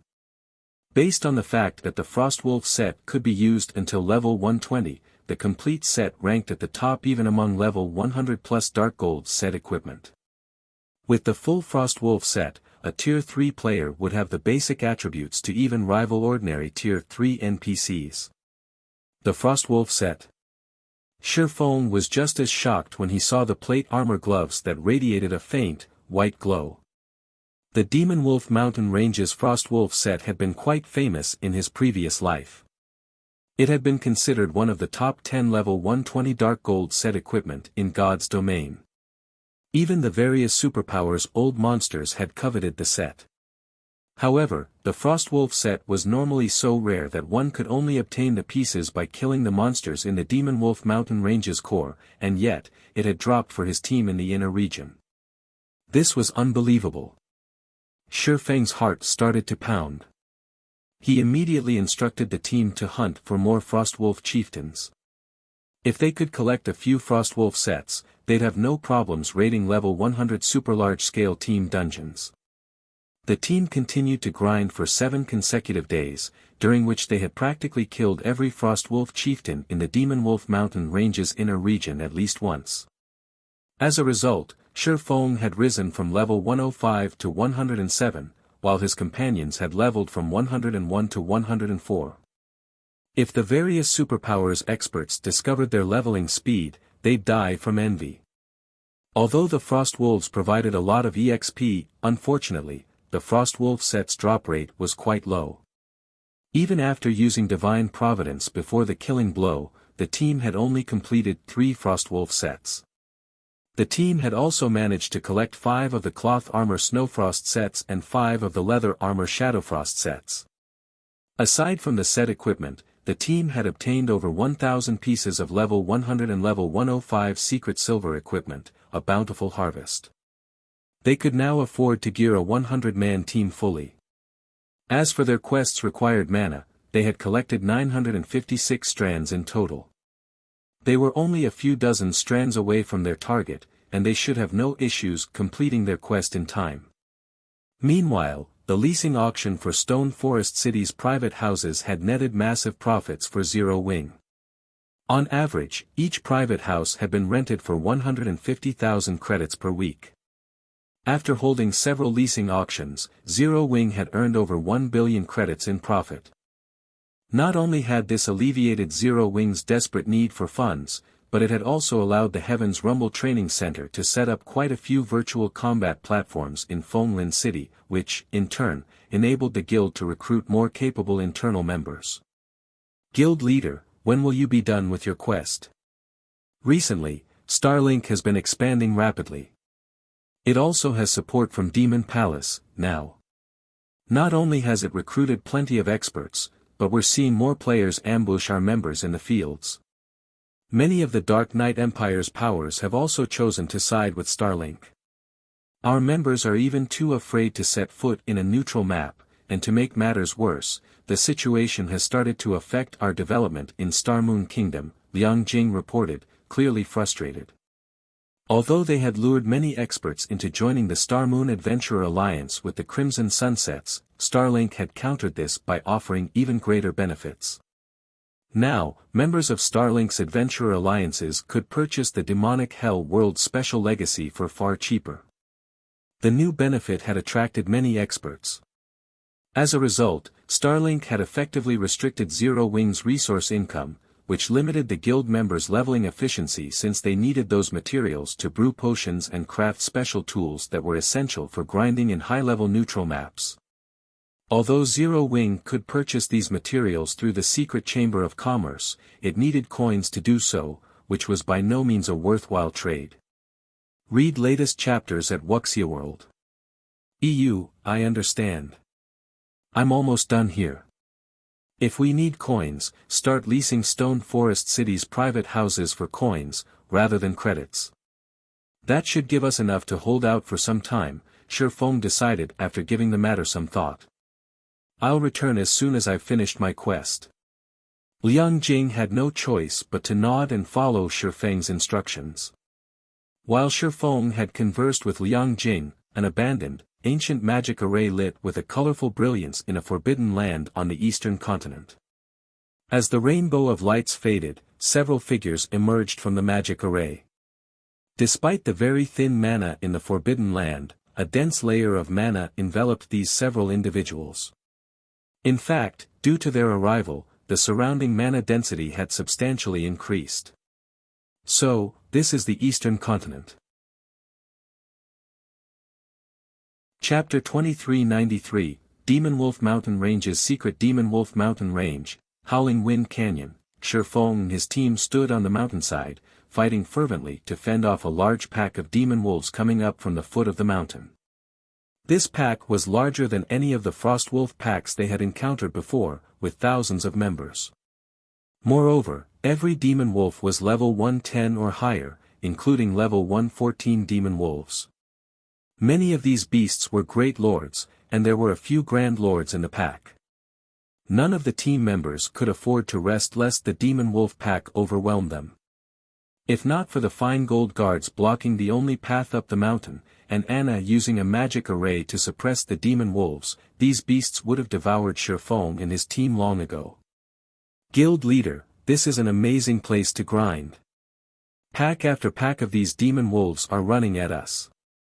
Our leveling speed here is even faster than when we were grinding frost wolves, Blackie said, grinning when he saw another pack of demon wolves approach the foot of the mountain. I bet we can even reach level 105 in less than a day of grinding here. Compared to when they had grinded frost wolves, their current leveling speed was on an entirely different level.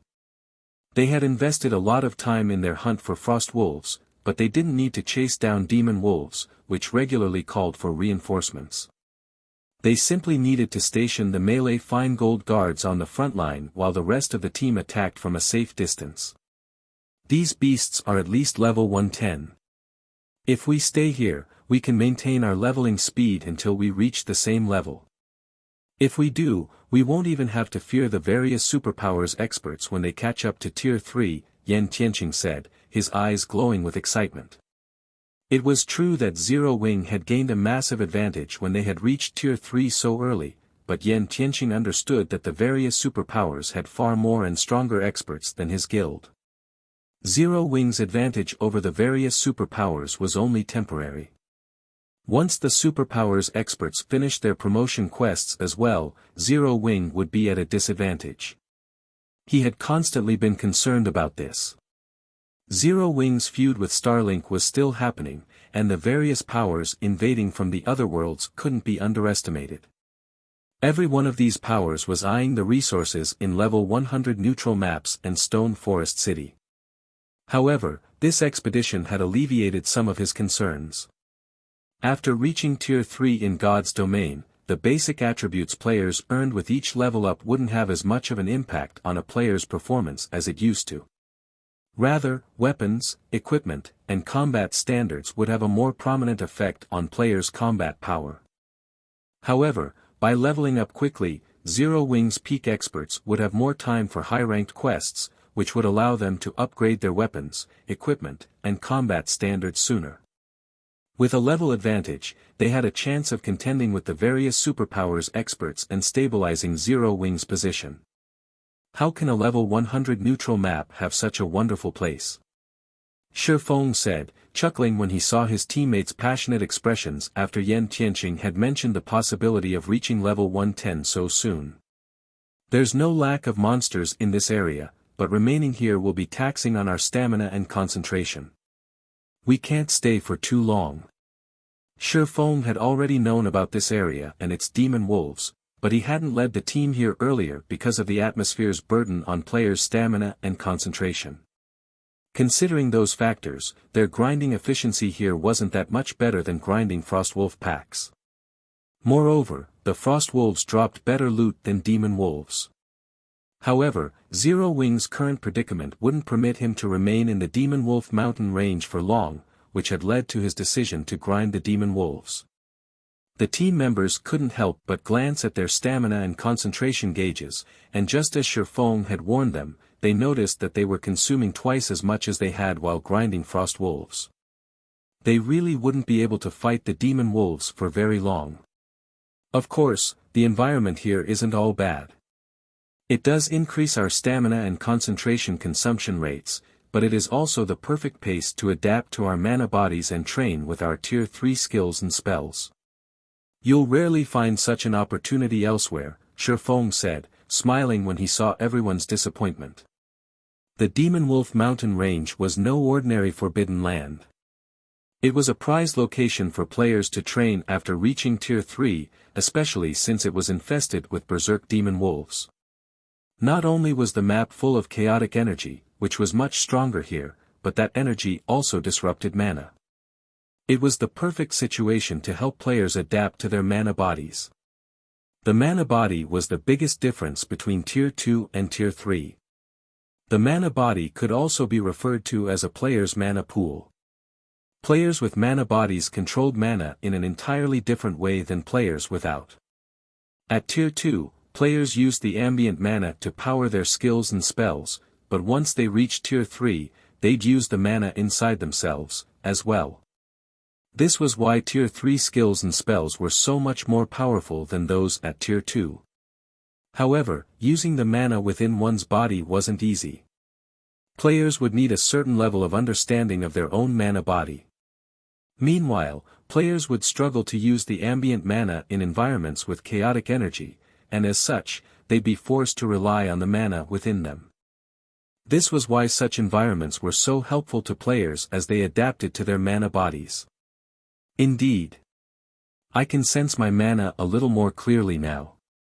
The effects aren't as apparent, but I'm finding it easier to use my own mana now, Luofe said. After she had reached tier 3, something had felt wrong when she had cast her tier 3 spells, but she had brushed it off, assuming it was simply due to how unfamiliar she was with her tier 3 physique. However, it seemed that sense of wrongness had been a result of her lack of control with her mana body, which had limited her ability to cast her tier 3 spells. When the rest of the team realized this, they adjusted their approach as they attacked the charging demon wolves. They started to focus on their own mana while they attacked, using this opportunity to adapt. After 2 hours of practice, the team saw significant improvements to their completion rates with their tier 3 skills and spells. On average, the team members increased their completion rates by 4%, enough to push many of them across the 80% threshold. Luofe, Zhao Yueru, and Alluring Summer improved the most, with all 3 reaching past an 85% spell completion rate. Everyone on the team grew ecstatic. They had never realized that the Howling Wind Canyon would be such an extraordinary training ground. Even Shifeng managed to learn some new tricks.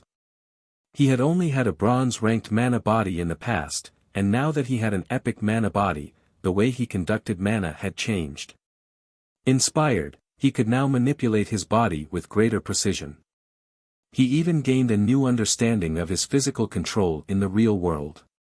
By the time the team only needed 19 more mana strands, Kola and his companions had reached level 105, crossing the first minor threshold past level 100.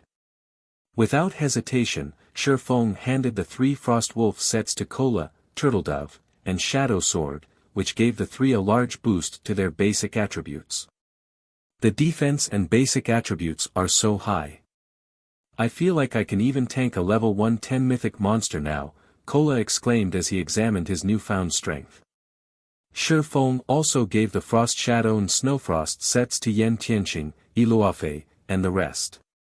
With their new equipment, these players' basic attributes were only slightly lower than those of ordinary Tier 3 NPCs armed with appropriate equipment. The team slew the incoming demon wolves far faster than before.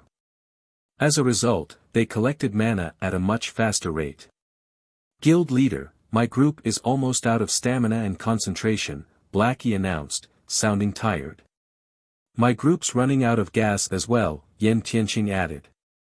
Although the team members all had high-ranked mana bodies, they couldn't completely resist the effects of the violent mana in the area. If players with a bronze mana body tried to take their place, they would have run out ages ago. Let's retreat for now since everyone's exhausted, Shi Feng decided after seeing that they only needed 3 more mana strands to complete their quest. They could easily collect the rest on their way back to Alba Grey. Shi Feng then retrieved the Crimson Dragon flying ship for everyone to board and rest. Once they boarded, the team found rooms to rest in and logged out of the game. Meanwhile, Shi Feng piloted the flying ship back to the Demonwolf Mountain Range's outer area. Once he had reached the safety of the outer area, Shi Feng received a call request from Liang Jing. Has Starlink done something again? Shi Feng asked. It hadn't been long since the last time she had called. Read latest chapters at Wuxia World. EU, there's nothing new from Starlink, but I just received a message from Chairman Xiao regarding a problem in the Heaven's Rumble Training Center. He says that a group of people has shown up demanding a challenge, and they've already injured quite a few of our advanced disciples, Liang Jing said. Challengers? Shi Feng asked, has Master Lei Bao not taken care of them? The Heaven's Rumble Training Center had no lack of challenges since so many people wanted to use Heaven's Rumble as a stepping stone to earn fame in Fenglin City overnight. However, Shi Feng normally let Xiao Yu and Lei Bao take care of these issues. I've heard that Master Lei Bao lost in just 3 moves. Chairman Xiao only contacted me after he had run out of options, Liang Jing said. They even defeated Lei Bao. The news surprised Shi Feng. Who is the challenger? Since he had begun training with Zero Wing, Lei Bao had grown considerably stronger. Even among Apex internal force experts, few were his match. No one knows, and the training center is in an uproar over it. Chairman Xiao is hoping that you can send Fire Dance to take care of this, Liang Jing said. No need.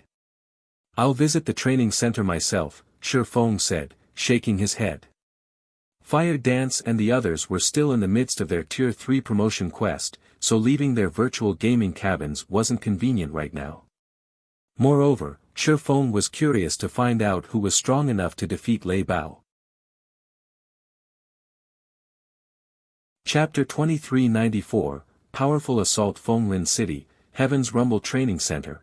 As Shi Feng arrived at Heaven's Rumble Training Center's top-floor training hall, he was greeted by the sight of a large number of people. They were split into 2 groups, a large group of Heaven's Rumble's disciples and a smaller group of 3 men and 2 women. The training center's members were tense expressions as they stared at the smaller group on the opposite side of the hall in fear. The 3 men and 2 women appeared quite young. The oldest didn't look like he had even reached 30, while the youngest of these strangers seemed to be in their early 20s. However, these 5 visitors' auras made them stand out. The eldest of the group, a man with even more bulk than Feng Mingyu, the strongest member of the Feng family's younger generation, felt like a volcano. When Shi Feng entered the hall, everyone's attention shifted to him. Hall Master, Lei Bao greeted Shi Feng with an apologetic expression. Shi Feng had requested that Lei Bao serve as the Heaven's Rumble Training Center's acting Hall Master and continued to supply training resources. The older man had even received quite a few bottles of S-rank nutrient fluids, and yet, a bunch of youngsters had defeated him in 3 moves, and he had been forced to request Shi Feng's presence. How are your injuries? Shi Feng asked, noticing that Lei Bao seemed a bit weaker than normal. It's nothing serious, just a few minor sprains. I'll be fine after some rest, Lei Bao said. However, you should be careful. These people aren't ordinary fighters, especially the young man leading the group. His strength is inhuman. He even took my full-powered punch and avoided injury. At this point, Lei Bao was shocked and afraid of the gorilla-like youth leading the small group of visitors. He was extraordinarily strong, not even a neutralizing grandmaster could take his full-powered hit and emerge unscathed. However, when he had punched that youth, it had felt as if he had hit a steel wall. While Lei Bao informed Shi Feng of the recent events, the young woman in a red dress beside the gorilla youth walked over. "We meet again, Hall Master Shi," the young woman said, smiling faintly. "I hadn't had the chance to introduce myself the last time we met. My name is Fang Shihan, one of Mythology's vice guild leaders. I am also the Qilin Corporation's representative. I've come to negotiate a partnership." Mythology. Liang Jing stared at the young woman with wide eyes. Liang Jing was no longer a stranger to the virtual gaming world. After joining Zero Wing, she had thoroughly researched both the virtual gaming world and God's domain in particular. She knew about Mythology, one of the 5 great super guilds in the virtual gaming world. Mythology stood at the apex of the virtual gaming world. However, Liang Jing had never dreamed that the Fang family would have connections with the Super Guild. Even Shi Feng gave Fang Shihan a surprised look. However, he wasn't surprised to hear about Mythology, but because he had never heard about Fang Shihan being one of the Super Guild's vice guild leaders during his previous life. Partnership? What kind of partnership? Shi Feng asked. Mythology's influence in God's domain goes without saying, and I'm sure you can see for yourself the guild's training capabilities, Fang Shihan said as she gestured to the gorilla of a man behind her. Smiling, she continued, Mythology intends to develop on the eastern continent, and of the various guilds on that side of God's domain, we've deemed that Zero Wing has the most potential. We only require 51% of Zero Wing's shares, and in exchange, the Qilin Corporation will provide capital, while Mythology will provide further training for Heaven's Rumble's members. We'll help your training center rise to fame, which will allow Zero Wing to recruit more talented members. And if I refuse? Shi Feng asked. I'm afraid that isn't up to you, Hall Master Shi, Fang Shihan said nonchalantly. I know that you've recently become a neutralizing grandmaster and have successfully blocked one of my father's full-powered blows, so I'm sure you're quite confident in your strength. I'm also sure that you're confident that no fighter in Fenglin City can defeat you. But your strength is nothing before Mythology. As soon as Fang Shihan said that, the gorilla youth behind her stepped forward, the intensity of his aura skyrocketing. His muscles bulged, tearing his shirt to reveal the dark copper skin underneath. The youth's aura became twice as strong, and the cold killing intent he radiated even made Lei Bao shudder. A Henglian Grandmaster. Lei Bao exclaimed. Training in the Henglian style was already exceptionally difficult, and very few people became Henglian masters. However, once someone mastered the style, they'd even be able to hold their ground against a neutralizing grandmaster. Lei Bao had only heard of Henglian grandmasters before. He could never have guessed that the young man before him, who hadn't even reached 30, would be a Henglian grandmaster. No, his aura doesn't feel complete. He should still be half a step away from becoming a grandmaster, Shi Feng calmly stated after observing the gorilla youth for a moment. As expected of a neutralizing grandmaster, you have keen senses, Fang Shihan said, smiling. No, Matt isn't a Henglian grandmaster. He's not quite mentally developed enough for that yet, but he'll have no issue taking on ordinary neutralizing grandmasters. Do you still refuse to cooperate, Hall Master Shi?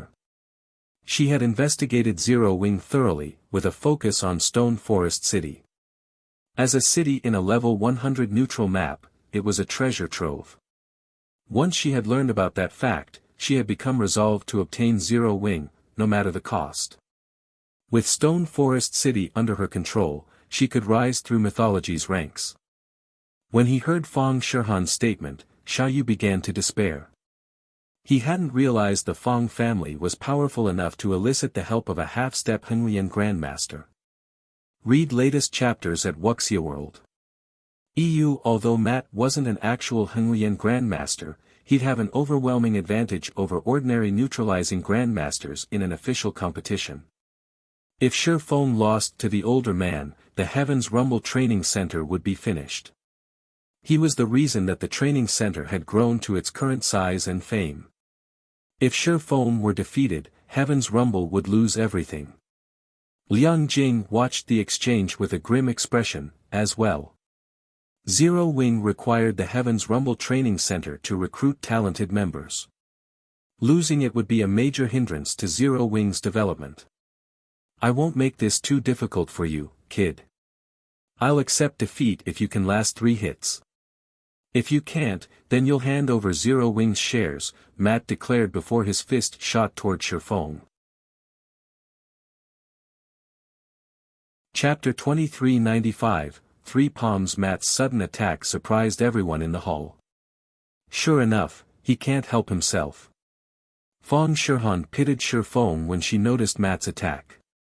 Matt was incredibly talented, and after working with the Hell training system, the last S training system mythology had created, his already violent tendencies had become more prominent. Now, he was a combat maniac. Even in mythology, there were few people who could spar with Matt. With a neutralizing Grandmaster before him, the man was naturally eager to spar with Shi Feng. He had recently gotten closer to becoming a Henglian Grandmaster and hadn't had the chance to test his strength properly. Before Shi Feng made his decision was the best opportunity for Matt to force the younger man into a fight. Although stopping Matt wasn't impossible, Fong Shihan thought it was necessary for Shi Feng to experience mythology's power. Lei Bao, who stood by Shi Feng's side, felt stifled when he saw Matt's punch. This strike was completely different than the hits Matt had used during their fight.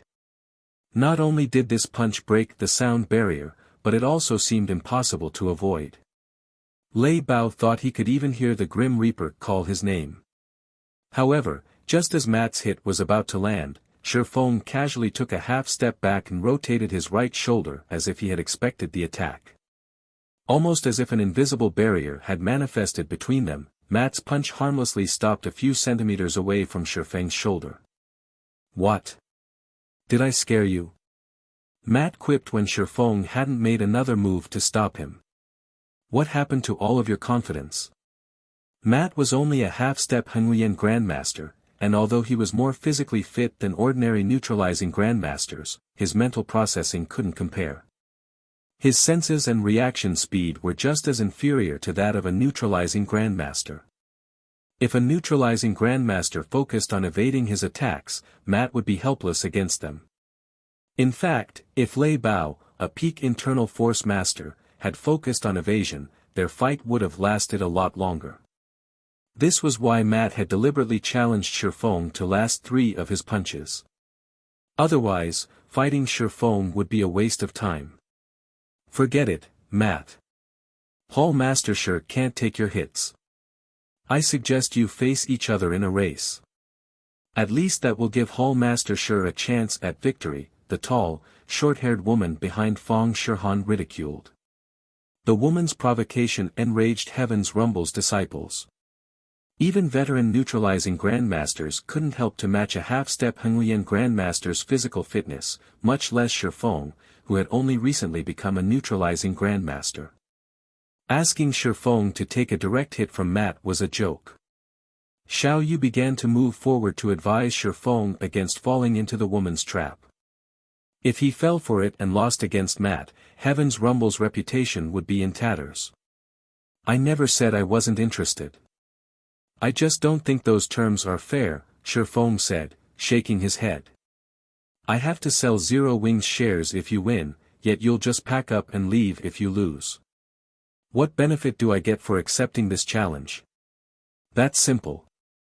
Head Instructor Shi, if you win, I'll give Zero Wing a 300 million loan, plus state-of-the-art training equipment for the Heaven's Rumble Training Center. I can guarantee that the equipment I have to offer rivals that in the country's top dojos and training centers, Feng Shihan declared, her lips curling into a wicked grin. She reacted as if she had been expecting Shifeng to ask. State-of-the-art training equipment? Xiao Yu's eyes glowed when he heard this. 300 million credits would be a massive boon to the Heaven's Rumble Training Center, but the state-of-the-art equipment would be far more important.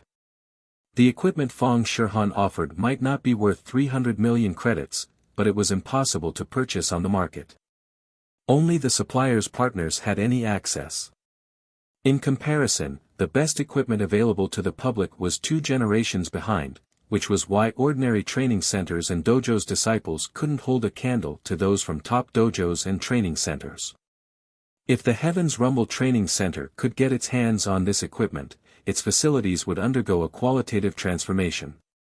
In turn, this would make the training center more attractive to far more people. Shifeng didn't respond immediately, however. What? You're still not satisfied? Feng Shihan chuckled at Shifeng's silence. If that's not enough, state your demands, head instructor Shi. She already had a good grasp on Heaven's Rumble Training Center situation. Although Lei Baoan normally led the training center, and Heaven's Rumble's members received excellent training, it was nothing compared to the nation's top dojos and training centers, particularly when it came to its training facilities. If Heaven's Rumble acquired state-of-the-art equipment, its facilities would be an excellent promotional tool on their own, luring in far more members. Shifeng had no reason to reject her offer. Zero Wing desperately needed manpower, after all.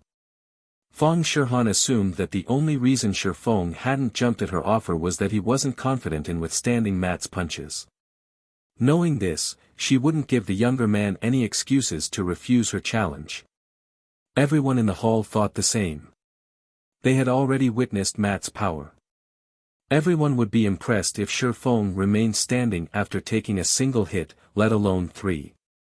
Since Miss Feng has asked, I only have one condition, Shifeng said, smiling. He must withstand 3 of my palm strikes, as well. If you win, Zero Wing will sell its shares. If I win, I want 20 bottles of life potion. For a moment, shocked silence filled the training hall.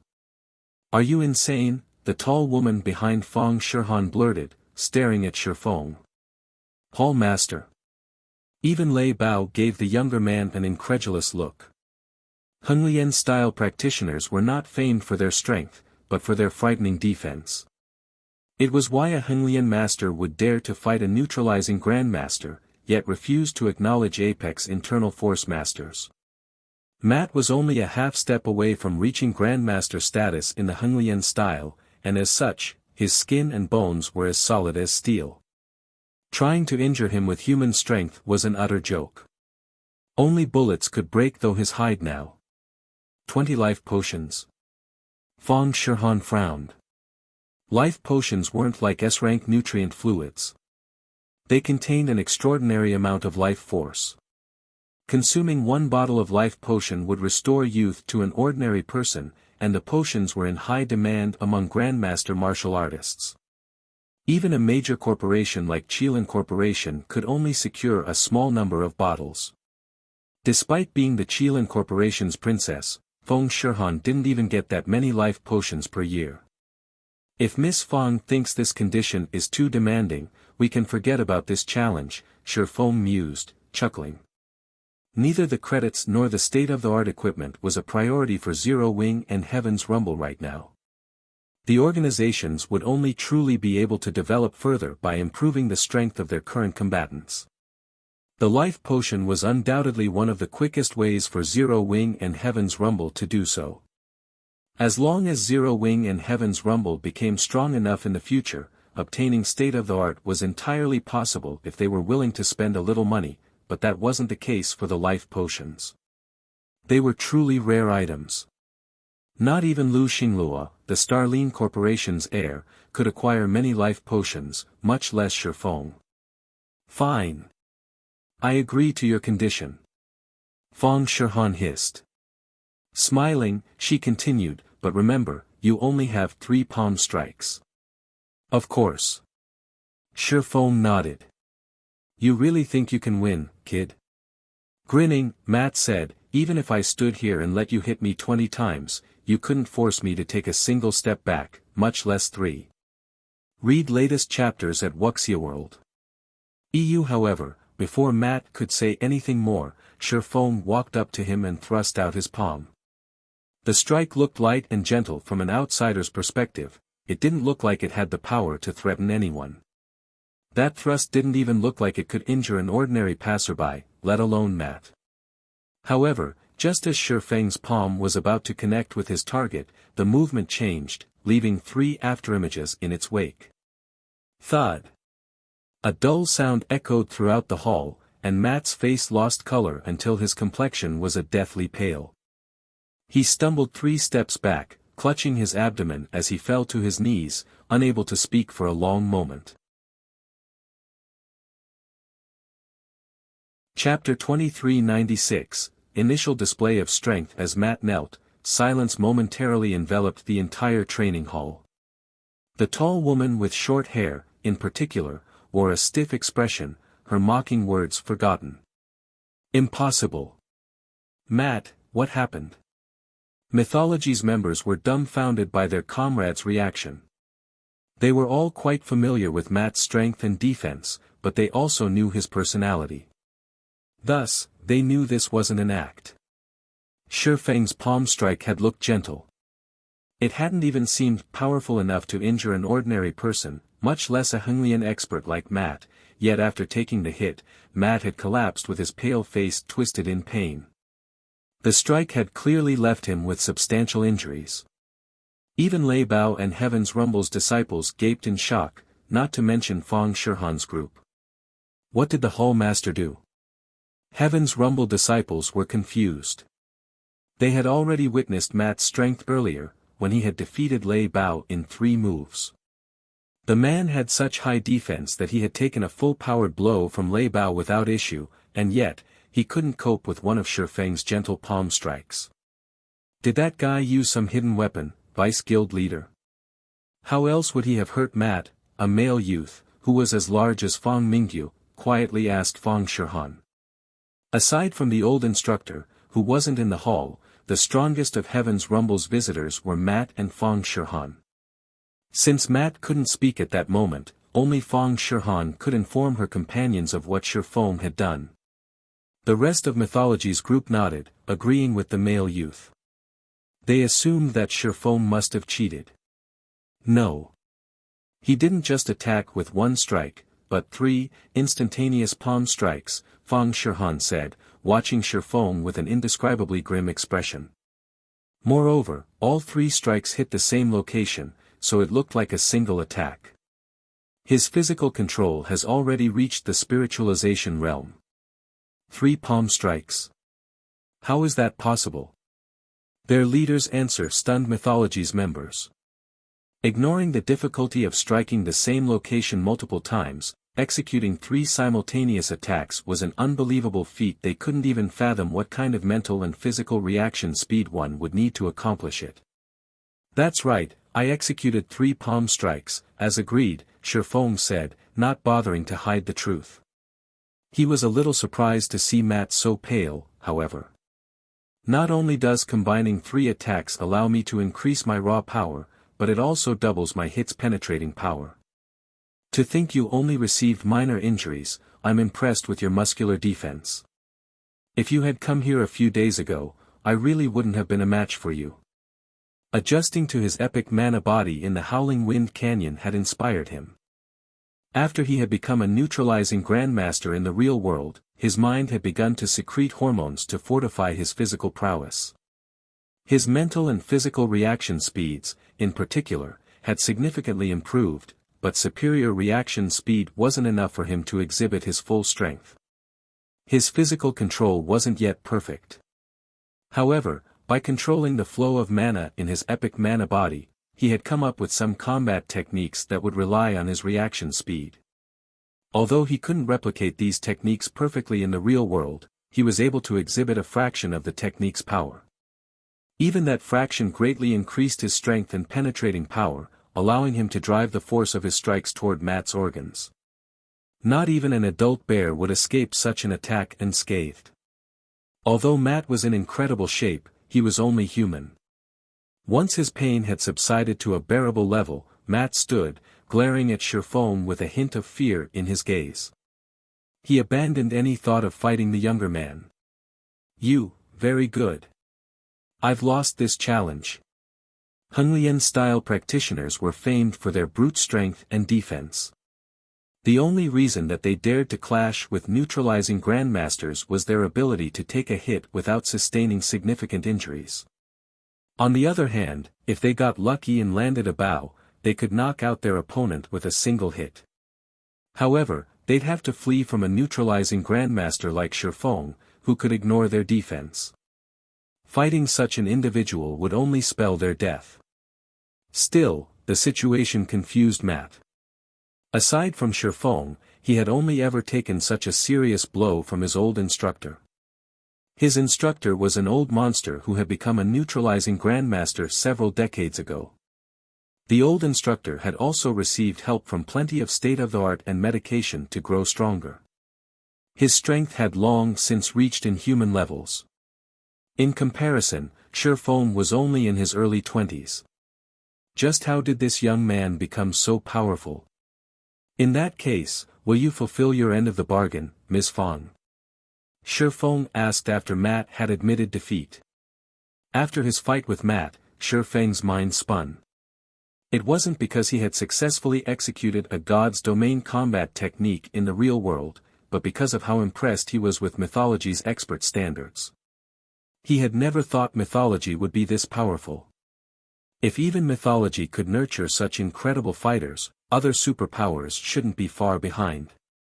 More than anything, Shifeng needed a large stock of life potions to nurture his own fitness, as well as help Lei Bao and Fire Dance become neutralizing grandmasters. Otherwise, Zero Wing's operations in the real world would be in grave danger. The three palms, one strike technique might have looked simple, but it was extremely hard to execute. If Shifeng hadn't mentally prepared himself, and Matt hadn't simply stood there to take the hit, he wouldn't have been able to execute the technique. "I don't have 20 life potions on me right now, but I'll have someone deliver them to you before the end of tomorrow," Fang Shihan said, frowning. Shifeng's strength had drastically exceeded her expectations. He certainly couldn't be considered an ordinary neutralizing grandmaster. "We have other matters to tend to, so we will take our leave for now. Read latest chapters at Wuxia World." After saying so, Fang Shihan left with her subordinates, and Shifeng didn't try to stop her. Fang Shihan was the Qilin Corporation's princess. She couldn't afford to break a promise she made in public. After Fang Shihan's group left, cheers broke out in the training hall as the disciples celebrated. Everyone practically worshipped Shifeng's display, which had renewed their confidence in the Heaven's Rumble Training Center. Some of the normal members even considered applying to become true Heaven's Rumble disciples. However, the atmosphere in the luxury maglev car parked outside of the training center wasn't as cheerful. "We're just going to leave, Vice Guild Leader. I know we only came here to test Heaven's Rumble standards, but wasn't our main goal to compete with the training center virtually and steal its virtual combat platforms in Fenglin City? Shifeng might be strong, but it'll be a different story when we fight in a virtual combat platform. Not even Zero Wing's Black Flame will be a match for you with your strength as a Tier 3 player, much less Shifeng," Matt complained. "No. We need to report this to the old instructor," Fang Shihan said, shaking her head. "No matter how you look at it, it's strange for someone as young as Shifeng to be so powerful. I'm sure there's some big secret to his strength. If we can discover this secret, we'll gain far more authority in mythology. It might even be enough for me to become one of the headquarters' 3 great vice guild leaders." Chapter 2397, Ascension Realm. Fenglin City, Redstone Restaurant. Fang Shihan and her entourage stood before a man in one of the Redstone restaurant's VIP rooms, which had an antique flair. The man sat cross-legged on the floor with his eyes closed. Despite the fact that half of the man's hair had already turned white, his facial features were that of a man in his early 40s. In truth, however, he was already over 70. Although this elderly man wasn't as large or robust as Matt and the others, his aura felt like that of an unshakable mountain. Standing in his presence, one couldn't help but revere the old man. This man was none other than Situ Ching Tian, Feng Shihan and her companion's instructor. Matt, is Shifeng truly as powerful as Shihan described? Was he really able to combine the power of his attacks? Situ Ching Tian asked as he opened his eyes and looked at the younger man before him. I'm sure of it. The moment after the first hit, his strike's penetrating power doubled. If I hadn't reacted quickly enough and diverted some of the force, he would have likely knocked me out, Matt said, nodding.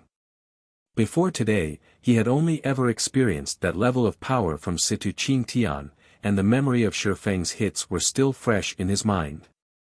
Instructor, I investigated Shifeng thoroughly, and there were no reports of him possessing this kind of strength. He's only recently reached the Grandmaster realm and partially enhanced his mental capacity. He must have found something in God's domain that has allowed him to execute such a technique in the real world, Feng Shihan surmised. It seems Zero Wing isn't so simple, after all. I must have many secrets, Situ Ching Tian said. I suspect this Shifeng has made considerable progress in the realms of truth. He's likely reached the Ascension realm at the very least. The Ascension realm? How is that possible? Matt exclaimed. Mythology had discovered the realms of truth combat system, which had profound principles, in God's domain. At first, some of the various superpowers had labeled the realms of truth as the spiritualization realm, and they had discovered that learning these principles allowed one to gain unbelievable control with combat techniques. Learning these principles was akin to engraving combat techniques on one's bones. Players that learned these principles and practiced them successfully could execute a combat technique with every movement. They could exhibit strength far beyond their natural potential. However, progressing through the realms of truth was an intense challenge. Even Matt, a genius, had barely begun, yet he was considered one of the most accomplished individuals in mythology. And now, they discovered that Shifeng, who was much younger than Matt, had gone beyond, reaching the Ascension realm. How could he allow himself to believe it? That is why I am sure Zero Wing has hidden many secrets. Mythology has expended a lot of manpower and resources to explore the realms of truth, yet we have barely uncovered some of the training methods, Situ Ching Tian said, his interest in Zero Wing growing. Zero Wing must have obtained some clues relating to the realms of truth and uncovered detailed training methods. No individual could reach such a standard by themselves, otherwise. If that is true, we must obtain this secret. Feng Shihan declared, passion burning in her gaze. Mythology had constantly been searching for the realms of truth's secrets, but the clues they had uncovered were few and vague. Needless to say, they had yet to discover any systematic training methods. If she could get her hands on Zero Wing's training system and combine it and mythology's research, not only could she improve her own combat standards, but she could also gain more authority within the guild. Vice Guild Leader, Zero Wing's roots on the eastern continent are too solid to shake right now, especially now that it has Stone Forest City. I'm afraid that we won't be able to cause any significant damage. Even if we target the Heaven's Rumble Training Center, our results will likely be negligible. At worst, we'll slow Zero Wing's recruitment rate, but we won't be able to harm the guild's foundations directly, Matt anxiously said. He desperately wanted a Realms of Truth training system, as well. If he could progress further through the Realms of Truth, not only would he grow stronger in God's domain, but he'd also gain more combat power in the real world. Don't worry about it. Since we now know Zero Wing has obtained clues regarding the Realms of Truth, our guild will not let it out of our sight. I've read through the reports on Zero Wing. It seems the guild is at war with Starlink, and the Dragon Phoenix Pavilion's Phoenix Rain is part of the reason it has held on for so long, Situ Ching Tian calmly stated. If we can interfere and prevent Phoenix Rain from helping Zero Wing, I doubt the guild will last long against Starlink. Shirhan, visit the Dragon Phoenix Pavilion and inform Ku Rong of our stance. I'm sure that old fellow will make the wise decision. I understand. I'll get it done once I return, Fang Shirhan said, nodding. She had thought of pressuring the Dragon Phoenix Pavilion, too, but she was only a vice-guild leader from one of mythology's many branch guilds. Although she had a good reputation in the guild, she had no authority to represent the guild in crucial matters. Now that she had permission, however, she didn't have to worry about any negative repercussions. Whether or not the Dragon Phoenix Pavilion would give in to her demands wasn't even a question. Mythology was one of the 5 great super guilds in God's domain. Even ordinary super guilds had to show it respect, not to mention a super first-rate guild like the Dragon Phoenix Pavilion. Meanwhile, in Zero Wing's main headquarters. Once Shifeng received the 20 bottles of life potion from Fang Shirhan's subordinate, he gave 3 bottles to Lei Bao. He instructed the man to visit the extraordinary tower with the berserker Lei Bao had made for fun in God's domain. After his fight with Matt, Shifeng had an odd sense of impending danger. Although Zero Wing was developing smoothly in God's domain, it was far too weak in the real world, especially when it came to poaching talented fighters. The various superpowers had already begun to do so on a large scale. However, since Shifeng was so busy with his affairs in God's domain, he didn't have time to pay attention to Heaven's Rumble's development. If he wanted his training center to grow, he'd need another Grandmaster martial artist to defend it long-term. Among those working in Heaven's Rumble, Lei Bao was undoubtedly the closest to reaching the Grandmaster realm. After him, there were Fire Dance and the others. Lei Bao's physical fitness and control had already peaked, and he was only a step away from breaking into the Grandmaster realm. To make that final step, his mental capacity needed to undergo a qualitative transformation. Although training in the Extraordinary Tower wasn't nearly as effective as training in the Tower of 4 Gods, Lei Bao had a high chance of making that final step with the help of the life potions. Once he became a Grandmaster, Heaven's Rumble would grow at a frightening pace. The training center would also have a much better chance of resisting the various major corporations' harassment. After finishing with Lei Bao, Shifeng split another 10 life potions among Fire Dance, Violet Cloud, Cola, Shadow Sword, and Turtle Dove, the guild's experts that had already grasped internal force. The life potions should help them develop their physical fitness and mental capacity. Shifeng then drank one of the life potions before returning to his virtual gaming cabin and logging back into God's domain. He intended to open the portal to the western continent as soon as possible.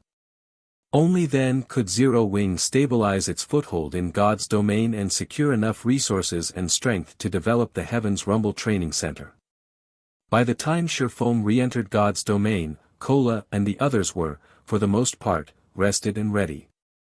The team resumed grinding in the Demonwolf mountain range's outer region for a while, collecting the last mana strands for their quest. Read latest chapters at Wuxia World. This quest is a tough one. If not for the fine gold guards, we wouldn't have had any hope of completing it. I wonder what kind of rewards we'll get once we turn it in. Blackie pondered, filled with anticipation as he watched Shifeng collect the final mana strand. It'd be awesome if we earned a fragmented legendary item. This was the first time they had completed an inferior legendary quest, and they had obtained this quest in a level 100+ neutral map. The quest rewards would definitely be extraordinary. Alright, tidy up. Once everyone's ready, we're leaving, Shifeng said, chuckling at Blackie's excitement. He did not particularly care about the reward items. He knew that not even an inferior legendary quest had a high chance of granting a fragmented legendary item. Rather, he looked forward to the favorability they'd earn with the famed smith, Alba Grey. In no time, Shifeng and his team stood before Alba Grey once more. Chapter 2398, Disintegration Power, Activate. By the time Shifeng's group returned to Alba Grey, the NPC's divine might had weakened considerably.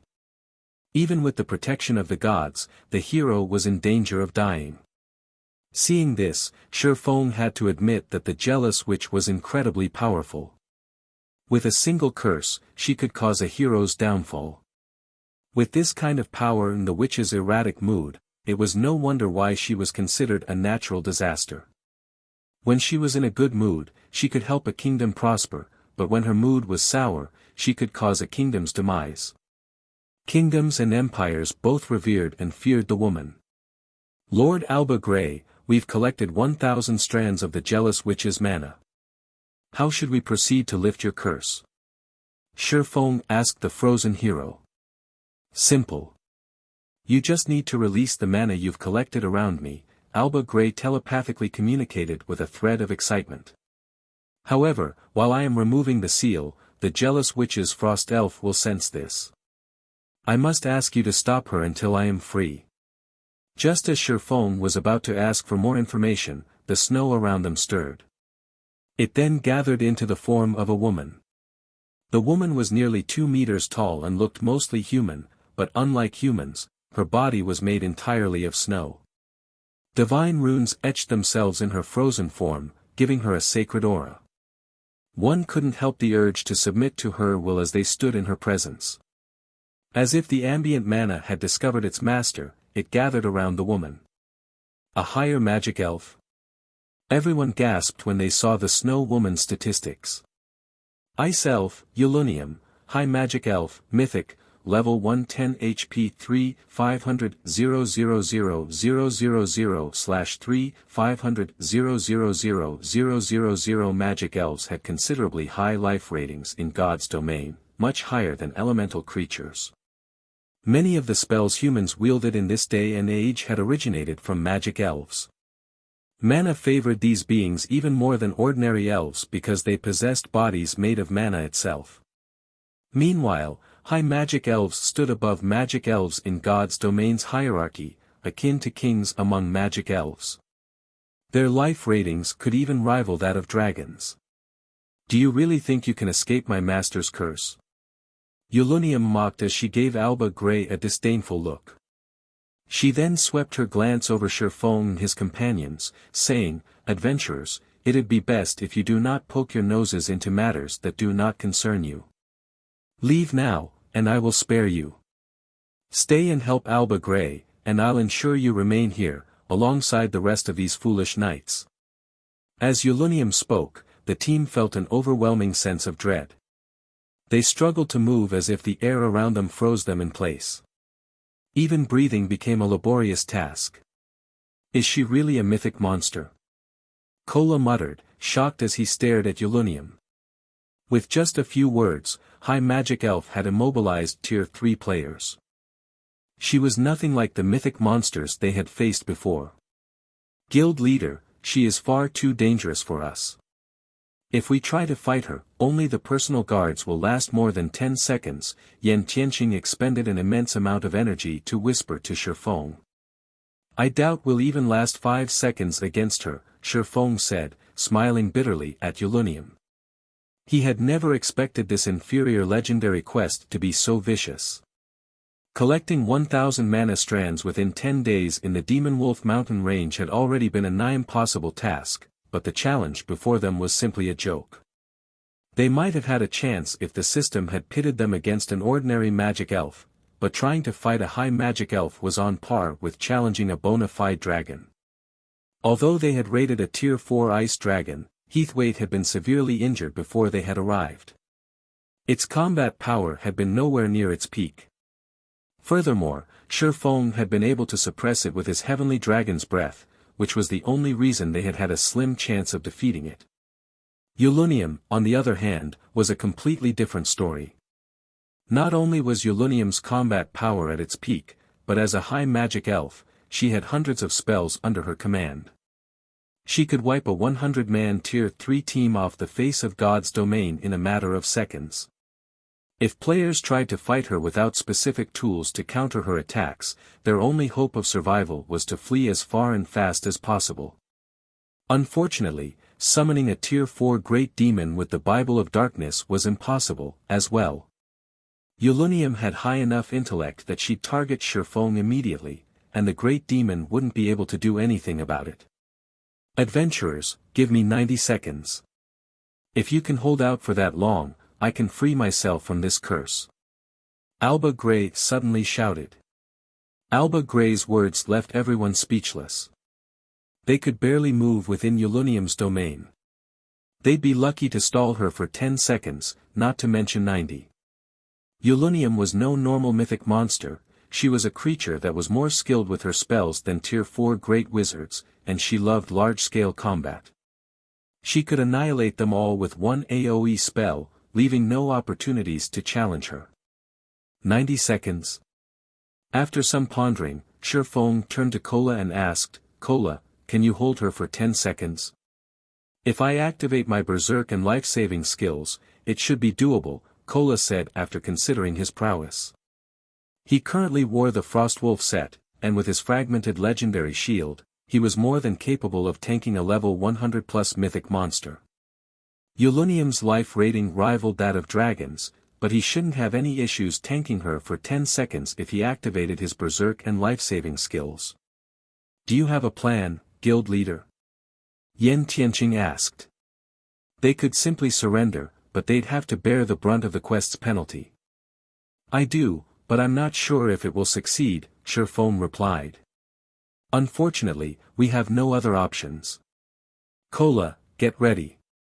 If Alba Gray had asked them to stall Yulunium for several minutes, Shifeng would have had no choice but to surrender, but he had a chance if he only had to hold her off for 90 seconds. Shifeng then retrieved the Bible of Darkness and summoned a great demon. Seeing this confused his companions. They knew that Yulunium was intelligent enough to ignore the great demon and attack its summoner. How could a great demon possibly slow the high magic elf down? Although they weren't sure what Shifeng intended, they followed his instructions and split up, putting as much distance between them and Shifeng as possible. Meanwhile, Kola activated his berserk skill and waited for Shifeng's signal. Go! Shifeng yelled once everyone was in position. He immediately released the mana they had collected around Alba Gray as Kola dashed toward the enraged ice elf, activating Justice Roar to attract her attention. Foolish humans! You will die here with the rest of these fools. Yulunium bellowed. Watching Kola, she lightly waved hand. Ice lances, over a dozen meters long, coalesced in the air and flew toward the MT. Without chanting an incantation or drawing any runes, Yulunium had cast the Tier 4, Ice-type spell, Frost Tooth. As the ice lances flew toward him, Kola relied on his combat standards and reaction speed to dodge, but he failed to evade one of the lances. He was forced to block the attack with his shield. Boom!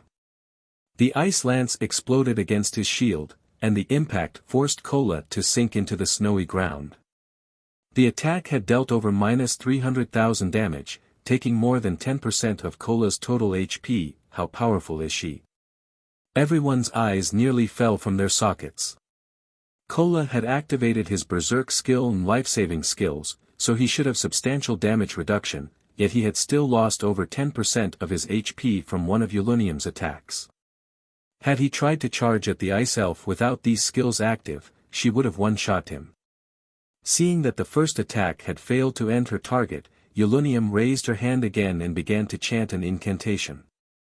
Responding to her command, a powerful blizzard swept toward Kola, streams of wind striking like pythons and threatening to tear Kola apart. As these wind serpents attacked, Kola was forced to halt his advance and defend himself with his shield. His HP rapidly plummeted. At this rate, he didn't have enough HP to last 5 seconds, much less 10. Fortunately, every healer on the team focused on recovering Kola's HP, keeping him alive, albeit barely. As the seconds passed, Kola's HP climbed and fell like a roller coaster as he danced on the fringes of death. The team's healers couldn't mitigate Yulunium's damage fully, and each round of healing seemed less effective as Kola steadily lost HP. I can't hold on for much longer, guild leader. Kola knew he had bit off more than he could chew as he glanced at his HP bar. As Kola finished his last word, another blizzard assaulted him from behind. Unfortunately, the wind pythons attacking from the front had him preoccupied, and he could only watch as more approached from behind. It's over. Sensing the incoming attack, Kola knew his time was up. However, a figure suddenly appeared behind him. It was none other than Shifeng. 10 seconds have passed. Leave the rest to me. Shifeng shouted over the roaring wind as he charged at the incoming wind python behind Kola. Guild leader. The team was confused as they watched Shifeng try to meet the incoming blizzard in battle. Read latest chapters at Wuxia World. Kola was a guardian knight, yet the blizzard's pythons had devoured a significant portion of his HP. As a swordsman, Shifeng would only dig his own grave by trying to block the python's attack. Disintegration power, activate. Just as the blizzard was about to reach him, Shifeng activated the disintegration armor's strongest skill, disintegration power. The intensity of Shifeng's aura immediately skyrocketed, and gray smoke drifted from his body, shattering space around him. As the blizzard's python reached him, Shifeng swung Killing Ray to counter its attack. Chapter 2399, Power of Tier 4. As he swung Killing Ray, the python of ice and wind stretched open its maw and threatened to devour Shifeng. When the sacred sword and the blizzard clashed, the result stupefied everyone watching. With a passing flash of light, the blade sliced apart the powerful, icy attack, dispersing the blizzard. He blocked it. What did the guild leader do? Kola, who desperately fought to hold his ground against the powerful blizzard attacking him, and Yen Tianqing and the rest, who watched from a distance, wondered if they were hallucinating. Yen Tianqing and the others could tell how powerful the wind pythons were based on Kola's struggle against Yulunium's attacks. If they tried to block one of the wind python strikes, it'd be a miracle if they didn't die instantly, even with an active berserk skill. Kola had already activated his life-saving skill, which drastically reduced incoming damage. Without that, Yulunium's wind pythons would have long since ended his life. And yet, Shifeng had countered one of the wind pythons with a single strike. The outcome even surprised Shifeng. He hadn't expected his strike to be so powerful after using disintegration power to upgrade himself to a Tier 4 Sword Emperor. So, this is the true strength of a Sword Emperor. Shifeng thought as he relished the strength he had wielded with his counterattack. Shifeng had never been able to break past Tier 3 into Tier 4 during his previous life, so he had never felt the power a Tier 4 player commanded. He only knew that they were incredibly strong. But after taking a moment to adapt to his Tier 4 epic mana body, he, more or less, understood why so few Tier 3 players could stand against those at Tier 4, even when wielding a fragmented legendary weapon. The differences between Tier 3 and Tier 4 players weren't limited to basic attributes and physique. There was also a qualitative difference in the way their bodies conducted mana. With his improved mana body, Shifeng's mind was clearer than ever before, and his body constantly felt at the ready. This was evident through his counterattack. He had used the bronze combat technique, Lightning Flash, executing 17 attacks in a single strike. As he did, the 17 attacks had even devoured the space before them, which was a feat he definitely wasn't capable of without disintegration power active. With how clear his mind was, he knew that Tier 3 players had no hope against Tier 4 players, even if they managed to bridge the gap between their basic attributes and physiques. A Tier 4 mental state was on an entirely different level. During the brief moment Shifeng analyzed his Tier 4 state, Yulunium became enraged, having seen this swordsman shatter her attack, and the ambient mana began to rampage around her. The Ice Elf began to chant another incantation while she drew divine runes in the air with flying speed, stupefying Luofe and the other magical class team members. Based on the number of runes Yulunium drew, she was clearly trying to cast a large-scale destruction spell, but normally, players needed a long time to complete such a spell. The High Magic Elf, on the other hand, drew several dozen lines of divine runes in 2 seconds. It was simply unbelievable. Before the watching team members could snap out of their dazes, a magic array covering a 200-yard radius appeared above the snowy battlefield. As it did, it sucked dry all ice-type mana in the area, concentrating it within the array's core. Insignificant humans, you will pay for your foolishness. Ulunium snarled after finishing her chant. She then raised a fine-boned finger and pointed it at Shifeng. Tier 4 large-scale destruction spell, Frost Shower. Several hundred icy meteors pulled themselves free from the magic array and descended on the frozen lake, each one containing enough power to shatter space itself. We're doomed. Watching the incoming meteors, the team began to despair. This attack could even wipe out a team of several hundred Tier 3 players in an instant. She's finally getting serious. Shifeng, on the other hand, wasn't surprised to see the incoming balls of ice. Calmly, he activated the 7 Luminaries' Ring's absolute domain. High magic elves could even rival God's domain's dragons. And how powerful, exactly, was a dragon? A dragon was the personification of a natural disaster.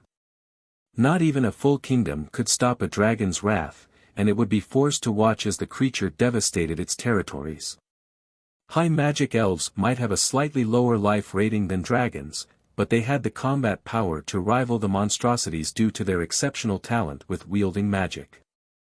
High magic elves could effortlessly cast frighteningly powerful spells, which usually required a long casting time. An ordinary Tier 4 Great Wizard, for example, would need a dozen seconds to cast a Tier 4 large-scale destruction spell, but Ulunium only needed 2 seconds. As the hail of meteors bombarded the frozen lake, they transformed a 200-yard radius area into an icy hell. Fortunately, not even Tier 4 spells could break through Shifeng's absolute domain, and Shifeng and his companions within range of his skill emerged unharmed. The moment Ulunium's attack ended, Shifeng charged at the ice elf. Ulunium was a magical class being. If she were allowed to cast her spells freely, she could even slay Tier 5 players, much less Shifeng's Tier 3 teammates. If Shifeng wanted to prevent her from slaughtering them all, he had to face her in melee combat.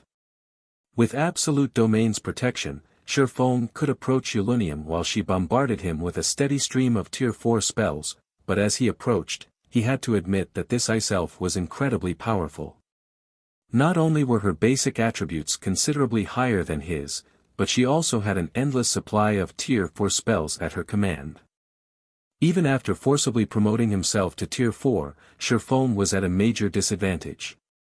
With absolute domain's duration running out, Zero Wings members, who watched from a distance, began to grow nervous. Ulunium would have torn Shifeng to shreds by now if not for absolute domain's protection. Her attacks against their guild leader weren't like the Ice Elf's assault against Kola. She had even begun to double speedcast. Combined with her already absurd casting speed, not even Shifeng could dodge all of her attacks in time. He was forced to rely on Sword's orbit to block some of the attacks, lest the impact knock him back. As though she had anticipated the moment, Ulunium sneered and summoned a crystalline staff. The instant absolute domain came to an end. With a swing of her staff, she revealed numerous magic arrays that had been hidden under the snow around her. Countless icicles shot from the arrays, flying toward Shifeng, and a powerful blizzard of hail and snow descended on the swordsman. Are you kidding me? Is Ulunium really just a monster? Blackie's eyes nearly fell from their sockets when he saw the magic arrays appear around Shifeng. Not only had the ice elf set traps during the battle, but her traps had been so cleverly placed that not even Blackie, a cursemancer, had noticed them. This was the first time he had ever experienced such a thing in God's domain. Moreover, Ulunium had concealed over a dozen magic arrays under the snow. As they activated simultaneously, they had the power of more than a dozen Tier 4 magical classes attacking as one. An attack like this would even turn a Tier 4 metric tons into Swiss cheese. As expected of a high magic elf, she's even calculated my skill's duration.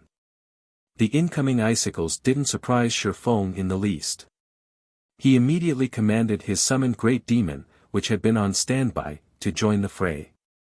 Mythic monsters' intellect shouldn't be underestimated after level 100, especially that of a high magic elf like Yulunium. Shifeng had expected her to employ traps.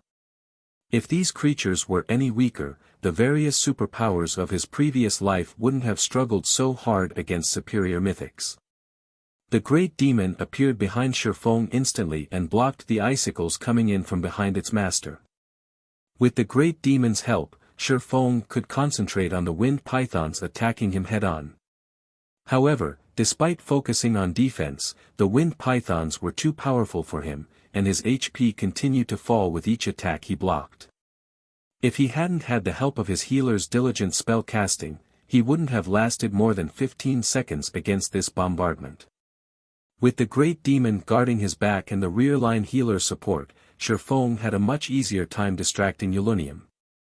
Before even Shifeng had realized it, another 50 or so seconds had passed, and only 5 seconds remained before disintegration power's duration would end. All of your efforts are futile, human. Your power is already fading, and once it does, both you and Alba Grey will forever decorate this lake as ice sculptures. Yulunium declared, flashing Shifeng a sinister grin when she sensed disintegration power begin to fade. Is that so? Shifeng shot back, unfazed despite disintegration power's duration running out. On the contrary, he revealed a bright smile as he said, I disagree. With that comment, Yulunium realized that something was amiss. She immediately shifted her gaze toward the distant Anna, but it was too late as the personal guard completed the final verse of her incantation. A holy light pierced the clouds and shot toward the frozen lake as a higher Valkyrie with 3 sets of pure white wings appeared not far from the ice elf. A higher Valkyrie? Yulunium's expression shifted when she saw her newest opponent. Read latest chapters at Wuxia World. The Valkyrie gave Yulunium no time to prepare as she threw her thunder spear at the high magic elf, its astonishing power exploding through the space around it. A higher Valkyrie's life rating couldn't compare to that of a dragon, but it was on par with a high magic elf's. Yulunium was forced to focus on the higher Valkyrie's attack, defending herself. The higher Valkyrie demanded all of Yulunium's attention, and the ice elf had no energy to spare on Shifeng. She couldn't even defend herself from his great demon's attacks, which steadily chipped away at her HP. As the seconds passed, the curse on Alba Grey grew weaker, yet Yulunium couldn't do anything about it. 90 seconds after Shifeng had released the jealous witch's mana around the NPC, everyone heard ice shatter as Alba Grey broke free of his icy prison.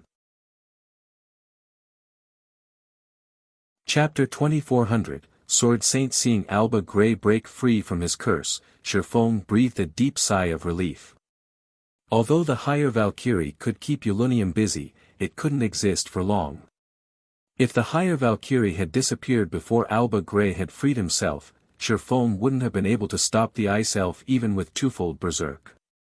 Not only was there a full tier difference between them, but Yulunium was also powerful enough to rival a dragon. Shifeng wouldn't have been able to resist her attacks for long. Damn it! Yulunium grew incensed when she noticed Alba Grey was free. She swung her icy staff at Shifeng, bellowing, I'll send you all to hell. The high magic elf began to chant an incantation, and a threefold magic array covering a 500-yard radius began to form in the sky. The instant the array took shape, it tore apart space around it. 2 seconds later, these spatial tiers transformed into a gigantic black hole. So, this is her true strength. Shifeng looked up at the black hole with a grim expression. Tier 5 spell, Void Storm. Tier 5 spells were beyond extraordinary. They had enough power to destroy an entire city, transforming it into a lifeless land. This was why the various kingdoms and empires feared Tier 5 beings. Even emperors had to show respect before them. Shifeng had never dreamed that Yulunium could cast Tier 5 spells, despite being a Tier 4 creature. There was only a difference of 1 tier between Tier 4 and 5, but the difference between a Tier 4 spell and a Tier 5 spell was like the difference between heaven and earth. Any random Tier 5 offensive spell could severely injure a Tier 4 creature. If a Tier 4 player tried to stand against a Tier 5 spell, their death would almost be a guarantee. Even Tier 4 MTs could withstand such power. Players wouldn't even have a chance to flee since the amount of mana a Tier 5 spell commanded would freeze space around them. When Zero Wings members saw the void storm forming above them, they turned a deathly pale. The resulting shockwave would easily cover several thousand yards. They had no hope of escaping this spell's range. Before any of them could start running for their lives, however, a pitch-black storm emerged from the black hole, covering the world in an endless darkness. Not even Shifeng knew how to get out of this one. Absolute Domain might be able to protect them, but the skill was still on cooldown. They couldn't escape via instantaneous transfer scrolls either, since space around them had frozen. Fortunately, they had completed their quest. Even if they died, they'd only lose some EXP, which they could quickly recover. Seeing the descending storm of darkness, Shifeng prepared to die. Suddenly, Alba Grey unsheathed the golden sword hanging from his waist and slashed it toward the endless darkness. A brilliant light spread through the darkness, purifying it. In just 3 seconds, Alba Grey's holy light had vanquished Yulunium's void storm. Crap! Isn't that hero a little too powerful? Yen Tianqing and the others gaped in shock, unable to process what had just happened. In one move, Yulunium had transformed the day into night, whereas Alba Grey had returned daylight to the frozen lake with a move of his own. Their combat power was simply unbelievable. Staring at Alba Grey, Zero Wings members finally understood what it meant to be a hero. A hero could not be overwhelmed by numbers. All of the monsters they had fought were insignificant before Alba Grey. The NPC could likely even slaughter a full group of Tier 4 players instantly. Damn it! You've actually become a sword saint. Yulunium stared at Alba Grey in astonishment as her void storm dissipated. That's right. Removing the curse has allowed me to grasp some of the principles I needed to make a breakthrough. You are no longer a match for me. Alba Grey roared, a hint of excitement lacing his tone. Although the jealous witch's curse had caused him endless suffering, studying it had allowed him to understand the concepts he needed to become a true Tier 5 sword saint. A Tier 5 sword saint. Shifeng was similarly shocked, and he spun to look at Alba Grey. Alba Grey, Sacred Magic Knight, Hero, Sword Saint, Level. HP. / NPCs faced greater struggles when trying to complete their promotions, but this was also why NPC status rose dramatically with every promotion in God's domain. A Tier 3 NPC, for example, could serve as a minor city's magistrate, while a Tier 4 NPC could serve as a magistrate in a major city. Even emperors had to show respect before Tier 5 NPCs. But as far as Shifeng could remember, Alba Grey had only been a Tier 4 hero during his previous life. This hadn't changed even after 10 years since God's Domain's launch. Alba Grey had never managed to become a Tier 5 sword saint. Even so, as a hero, Alba Grey had been able to contend with ordinary Tier 5 NPCs, including his identity as a famed smith. Even the various empires had taken him seriously. And yet, Alba Grey was now a Tier 5 sword saint. It is true. Now that you are a sword saint, I am no match for you, but don't you dare think this is over. Yulunium declared as she glared at Alba Grey. She then turned to Shifeng and continued, you, as well, adventurer. After her bold declaration, the ice elf began to disintegrate into snowflakes. Don't think you can get away from me that easily. Alba Grey shouted. He unsheathed the second sword hanging from his waist and charged at Yulunium, swinging the pitch-black blade. He had only executed a normal slash, but from a distance, the attack had looked like a black wall, rising into the air and extending more than 500 meters. The pitch-black wall bisected the high magic elf, and Yulunium released a harrowing scream as a snow-white energy crystal fell from her body. Although the attack had significantly weakened Ulunium's life aura, she successfully read latest chapters at Wuxia World. As the black wall faded from existence, only Alba Grey remained on the snow-covered lake. It seemed she still managed to escape. Alba Grey frowned as he glared at the spatial tear before him. Shifeng, who stood nearby, wasn't surprised in the least that the ice elf had gotten away. A mythic-ranked high magic elf was on par with a mythic-ranked world boss of the same level. In fact, she should be even stronger. She could cast tier 5 spells, after all, which proved that she was only half a step away from becoming a tier 5 being herself. Even a tier 5 hero would face a long battle to kill her. With Ulunium's disappearance, Shifeng heard the sound of a system notification. System, congratulations. You have completed the inferior legendary quest, last night. Quest completion rate, 93%. Quest rating, S rank.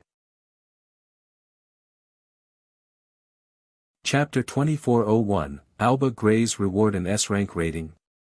Shifeng was astonished when he saw the outcome of his quest. He'd thought that he had barely passed with a C rank rating. His team had spent 9 days collecting the 1000 mana strands. He had never dreamed that he would earn an S rank rating after taking so long. Receiving an S rank rating for high-ranked quests with completion rate indicators was incredibly difficult in God's domain. The quests themselves were typically challenging, and players had to complete the quest to near perfection to achieve such a high result. However, if players could earn an S rank rating, the original rewards would be improved slightly. Although the bonus wouldn't be very high, the additional rewards for an epic ranked or higher quest would be extremely valuable. A player had a 20% chance of earning an epic item as their reward for completing an epic quest, but if they gained the bonus from an S rank rating, their chances of earning an epic item would increase to 30% or even 40%. When completing an inferior legendary quest, an S rank rating could lead to a fragmented legendary item as a reward, which was normally impossible. Although Zero Wing had plenty of fragmented legendary items, every fragmented legendary item could enable a player to become a peak or apex expert in the future. Thus, every fragmented legendary item was a welcome addition. After the system had notified Shifeng of his results, Alba Grey approached him. Fellow adventurers, thank you for saving me from that curse. I owe you all a big favor. Although my night division is no more, I will do my best to assist you with one matter, Alba Grey gratefully offered, showing none of the arrogance tier 5 powerhouses usually possessed. System, you have obtained Alba Grey's trust. Alba Grey's favorability of you has increased by 80 points. You have obtained Alba Grey's communication crystal. Alba Grey's statement and the system notification excited every member of the team. They had already witnessed the hero's power, and now, they could reach out to Alba Grey and ask him for a favor. None of them had expected to receive this kind of reward. Guild leader, with Alba Grey's help, we can destroy one of Starlink's cities. I can't wait to see their faces. Kola said, his eyes glowing as he gazed at Alba Grey. That's right. Let's destroy Starlink's new city. I want to see how they intend to duke it out with us after that. Blackie exclaimed, nodding. Starlink had persistently caused trouble for Zero Wing, especially with its newest city. That city had claimed a ton of Zero Wing's potential profit. If they destroyed it, not only would Stone Forest City regain its unique status as the only city in a level 100 neutral map, but they could also deal a heavy blow to their enemy, killing 2 birds with 1 stone. No, we no longer need to resort to such a tactic, Shifeng said, shaking his head. Starlink had constructed a city near a level 100 neutral map, but even if Alba Grey destroyed it, there was no guarantee that Starlink couldn't construct a new city. Moreover, other superpowers would soon have cities of their own in level 100 neutral maps. The various superpowers experts had already reached level 100 and begun to challenge their tier 3 promotion quests. Constructing a new city near a level 100 neutral map wouldn't be difficult before long. Moreover, Alba Gray's favor was incomparably valuable, especially now that he had become a sword saint. Even emperors would struggle to earn a favor from this hero. Asking Alba Gray to attack a mere guild city was like killing a mosquito with a bazooka. Shifeng then walked up to the freed hero. "Lord Hero, I am a forger and have always been passionate about my craft. I am particularly interested in mana forging, and I have heard that your research on the subject is unparalleled on the continent. I'd like to study your notes, if you'll allow it," Shifeng stated his request after taking a deep breath. A Tier 5 sword saint could even destroy a kingdom with ease, much less a city, but destroying a kingdom was nothing compared to the value of a famed smith's knowledge. Due to Alba Gray's status as a famed smith, even demigods treated him with respect. Of the many things this NPC was known for, the most famous was his mana forging notes. It was the capital Alba Gray had relied on to become a famed smith in the first place. In fact, his mana forging notes were one of the reasons that the Ten Saints Empire had become as powerful as it was now. The various superpowers had fought tooth and nail for a single leaf of Alba Gray's mana forging notes. Some had even offered to trade fragmented legendary items for the pages. With Alba Gray standing before him and offering him a favor, Shifeng had to secure the very item that made the NPC so famous. The hero took a long look at Shifeng, and the silence stretched until it felt awkward. "Is the request too much?" Shifeng anxiously asked. "You have a very good eye, young adventurer. You know what is most valuable," Alba Gray praised. "Unfortunately, I've stored my mana forging notes in the Ten Saints Empire's Imperial Library.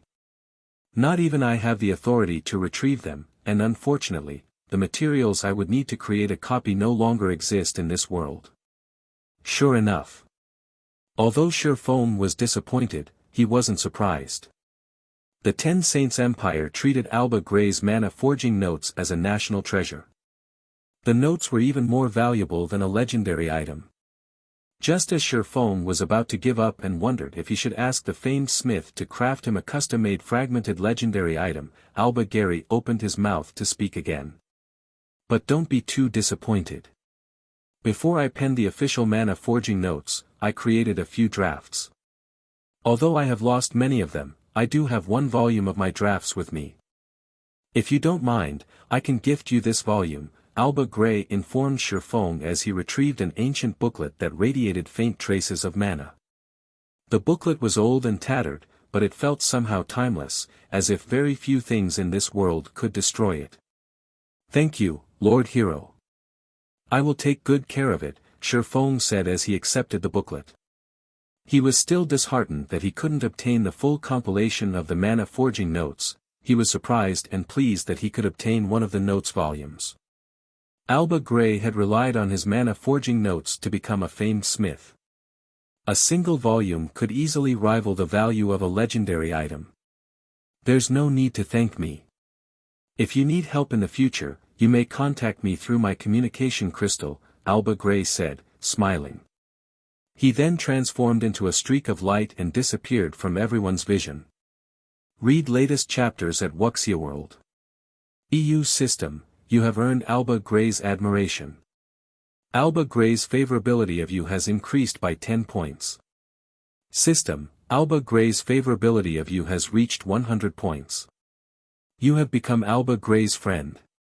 Blackie and the others were confused as they watched the exchange. They didn't understand why Shifeng had asked the hero for a tattered notebook, and based on their guild leader's expression, he seemed ecstatic about it. As Shifeng stored the mana forging notes draft volume in his bag, Yan Tianqing approached with a white energy crystal in hand. "Guild leader, this crystal Ulunium dropped is very strange. Even with my master appraisal skill, I couldn't appraise it," Yan Tianqing said, a hint of excitement flashing in his eyes as he gazed at the energy crystal. Chapter 2402, Sacred Magic Temple, you couldn't appraise it? Yan Tianqing's words piqued Shifeng's interest. Immediately, the swordsman used omniscient eyes on the crystal.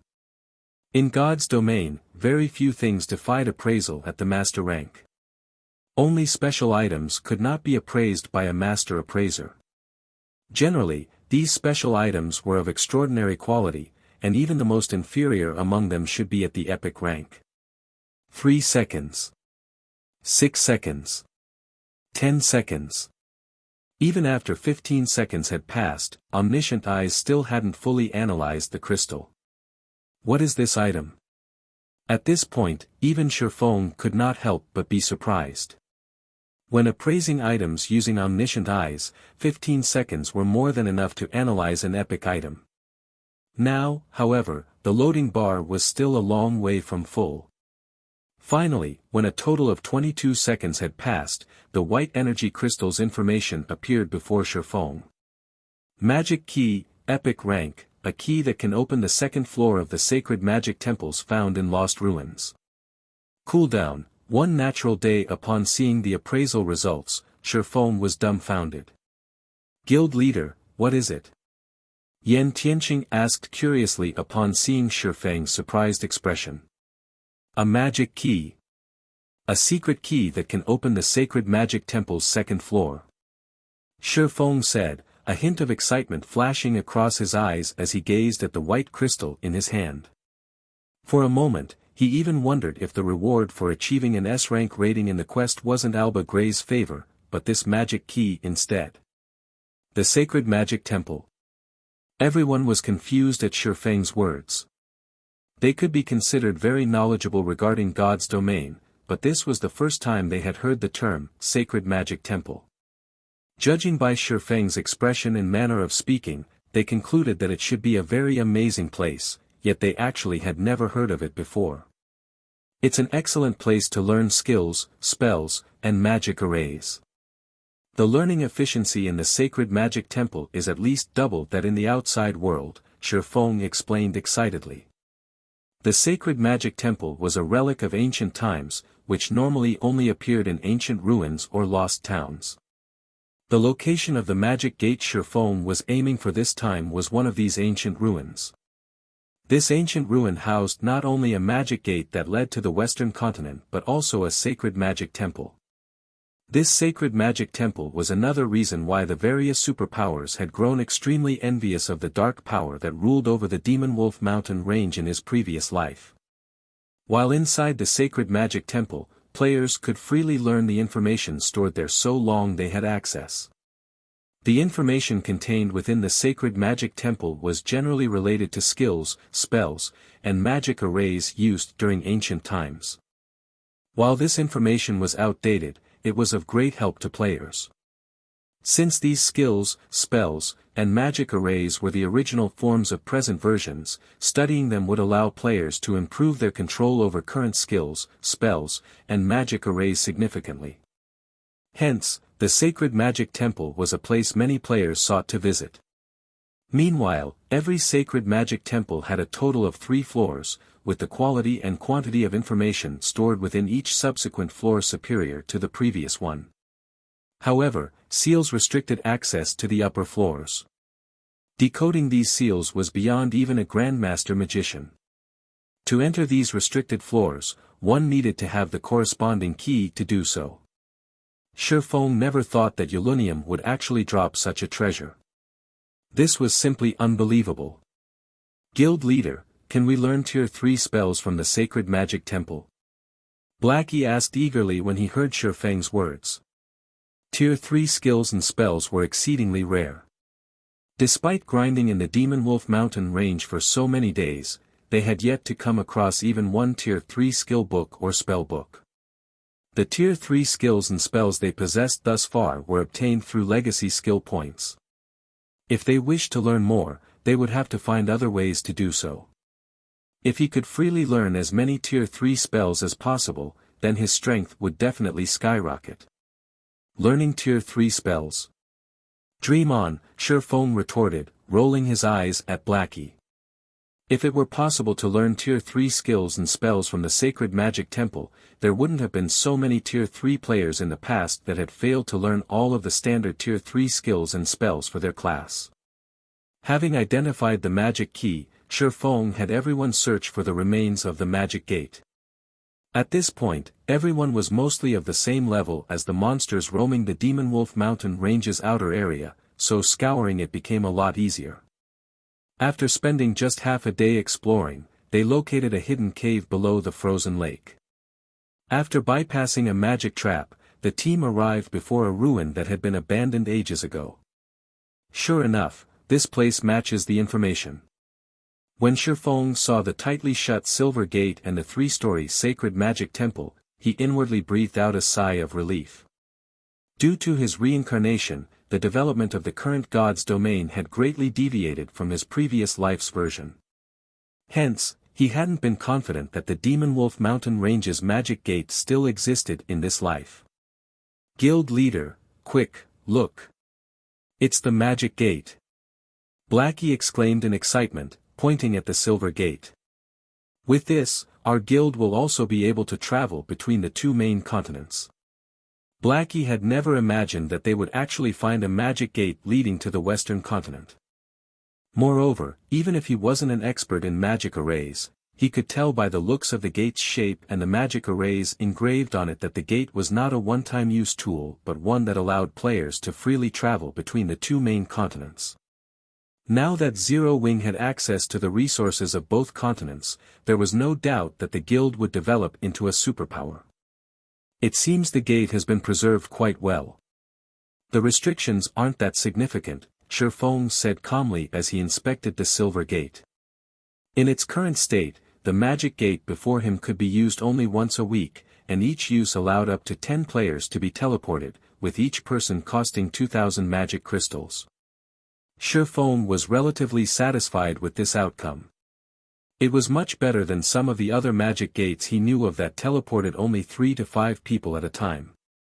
The only troublesome aspect about the gate before him was its long cooldown. However, now that he had activated the gate, he just needed to wait a few more days to travel to the western continent and start raking in a ton of resources and credits. After inspecting the magic gate, he shifted his sights to the sacred magic temple. During his previous life, despite having access only to the sacred magic temple's first floor, he had reaped a significant harvest, especially regarding his mana control and skill completion rate. Read latest chapters at Wuxia World. As for the sacred magic temple's second floor, all he had was hearsay. He had never personally visited it before. As for the third floor, he had never even heard of anyone reaching it, much less information about it. While everyone else was perusing the information available on the sacred magic temple's first floor, Shifeng went to access the second floor. He took out the magic key and started chanting the incantation. The activation chant was very short, and he completed it in 4 seconds. Suddenly, he felt the mana around him roil. Immediately afterward, he received a system notification. System, do you wish to enter the sacred magic temple's second floor? Chapter 2403, Reaching the Realm of Masters. Looking at the system notification, Shifeng immediately chose to enter the sacred magic temple's second floor. Immediately, a threefold magic array appeared beneath Shifeng's feet, and his body instantly turned into a streak of light that shot through the corridor heavily studded with magic arrays. When Shifeng opened his eyes again, he was standing inside a majestic hall. The hall looked grand and dazzling, with 12 statues of God supporting its ceiling. As if they were alive, these statues radiated a boundless life aura as well as a faint trace of divine might that felt as if a boulder was weighing down on Shifeng. What a powerful divine might! If a Tier 2 player were to come here, they wouldn't even be able to move. Shifeng was astonished as he looked at the statues inside the hall. Just walking was already extremely taxing for him. A Tier 2 player would most likely collapse as soon as they arrived in the hall. Subjected to the divine might here, he could feel his concentration getting depleted. Players wouldn't be able to remain in this place for long periods. Just as Shifeng was wondering why there was such a setup in the sacred magic temple's second floor, the walls around him started parting, revealing a total of 3 corridors. Every one of these corridors led toward a separate hall filled with various scrolls. At the center of each of these separate halls was a tome made entirely out of gold. Magic Array Designs. Shifeng's breathing accelerated when he saw the golden tomes. These magic array designs weren't just any ordinary designs but advanced magic array designs, something rarely found even in the various kingdoms and empires of God's domain. It should be known that even the Divine Beast's Descent Magic Array, one of Zero Wing's current trump cards, was only an intermediate magic array. An advanced magic array would be a treasure that could protect the guild from imminent peril. Meanwhile, based on the mana the golden tomes radiated, Shifeng was certain that they were advanced magic array designs. However, due to his distance from the tomes, he couldn't tell what kind of advanced magic array the designs were. For the moment Shifeng started toward one of the 3 corridors, 9 magic arrays suddenly appeared in each of them. A test? After seeing these magic arrays, Shifeng more or less understood how the sacred magic temple's second floor operated. Of the 9 magic arrays that had appeared in each corridor, each one was stronger than the one before. Moreover, the magic arrays in each corridor differed in strength. The first magic array set up in the easiest corridor was an intermediate magic array, while the more difficult corridor had an advanced magic array, and the most difficult corridor had a master magic array. Players were most likely required to decode these magic arrays in order to reach the hall at the end of each corridor. However, since just being in the hall sapped a player's concentration, Shifeng estimated that he could remain here for only 6 or 7 hours, and this was because he possessed an advanced bloodline. An ordinary Tier 3 player would last 4 or 5 hours at best. In other words, Shifeng had to decode the magic arrays within 7 hours. Otherwise, he wouldn't be able to reach the hall at the end of the corridor. As for destroying the magic arrays, that was utterly impossible. Due to the pressure from the 12 statues, even a Tier 4 player couldn't exert sufficient strength to destroy the magic arrays protecting the corridors, much less a Tier 3 player like Shifeng.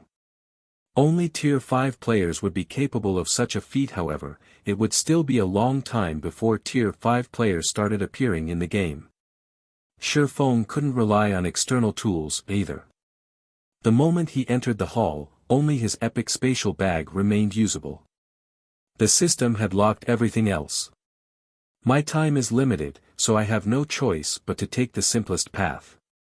After giving the matter some thought, Shifeng decided to go for the corridor protected by the intermediate magic array. However, despite the easiest corridor starting with only an intermediate magic array, the first magic array itself was by no means simple. It definitely ranked above average among intermediate magic arrays. Even an ordinary intermediate magician would need a lot of time to decode it. However, for Shifeng, who was only half a step from becoming a master magician, decoding it was a simple task.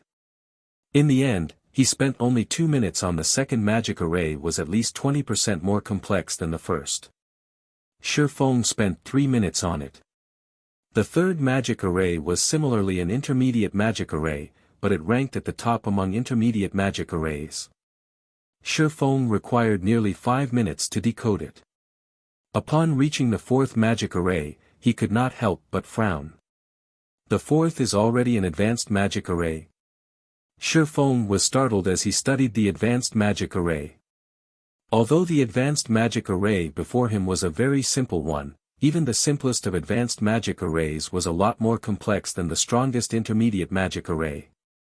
Meanwhile, if the fourth magic array in his path was already an advanced magic array, he did not dare imagine what kind of magic array awaited him further on. However, despite his thoughts, Shifeng did not stop decoding the magic array and succeeded 12 minutes later. Fortunately, the fifth magic array was not as difficult as he imagined it would be. It was still an ordinary advanced magic array, only slightly more complex. He spent 15 minutes decoding this magic array. The sixth magic array reached the standard of mid-level advanced magic arrays, requiring nearly 20 minutes to decode it. The seventh magic array was an upper-level advanced magic array. At this standard, a newly minted advanced magician would need 1 or 2 hours to decode it. Shifeng, though, spent only 30 minutes. The difficulty increased to the peak level standard by the 8th magic array. Shifeng found this advanced magic array a little tricky. However, after struggling for an hour, he still managed to decode it. A master magic array? When Shifeng arrived before the 9th magic array and sensed the concentration of mana within it, he felt the urge to curse out loud. There was a qualitative difference between master magic arrays and advanced magic arrays. Not only was a master magic array far more complex, but decoding it also required multitasking. Specifically, one would have to control multiple streams of mana simultaneously. Players needed to have extraordinary control over mana to accomplish this feat. However, as only one magic array remained between him and the hull, Shifeng still decided to give decoding the master magic array a try. The master magic array before him was very basic.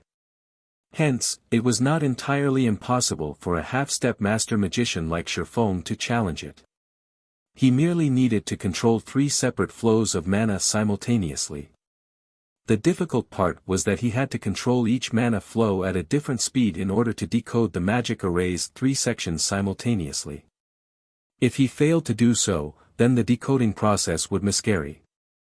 After taking a deep breath, Shifeng started carefully controlling the mana flow of the 3 sections, making sure that the output was neither too strong nor too weak. This level of mana control was definitely beyond Tier 2 players. On his first attempt, the decoding process failed because the output for 2 sections was too high. His second attempt went awry, as he had lowered the output for the 2 aforementioned sections by too much. The difficulty of adjusting the output to a suitable level was many times greater than trying to thread a needle. However, after repeated attempts, Shifeng started to grasp the appropriate way of manipulating the master magic array's mana. The method was similar to how he controlled the mana inside his mana body. In fact, as he tried to decode the master magic array, he also learned to exert greater control over the mana flow inside his mana body, thereby increasing the efficiency of his mana usage, following which, time passed by rapidly. Shifeng's spirit weakened. Contrary to expectations, however, his focus did not falter in the slightest but grew increasingly more acute. His brain activity also continuously increased. He even forgot how to control his own body, his mind treating the mana inside the master magic array as his own limbs instead. Read latest chapters at Wuxia World. EU. In the next moment, 3 streams of mana flowed across the master magic array at 3 different speeds. The stream that had moved too quickly on Shifeng's last attempt was a touch slower now, while the stream that had moved too slowly had accelerated slightly. When the 3 streams of mana had filled up the final pattern in their respective sections of the magic array, all 3 actually arrived at the magic array's center at exactly the same time. I did it! Shifeng could not help shouting in excitement. The moment all 3 streams of mana came into contact with each other, the magic array before him released a dazzling light. A moment later, the sound of a system notification entered Shifeng's ears. System, congratulations! You have become a master magician. You're tuning into the Hanli's Wuxia Chronicles YouTube channel. We're so grateful for your support, and don't forget to subscribe to join us on this incredible journey through captivating stories. Your generosity through donations truly makes a world of difference, as it's the primary source of revenue that allows me to expand and enhance this channel for you. Thank you from the bottom of my heart for being a part of this adventure.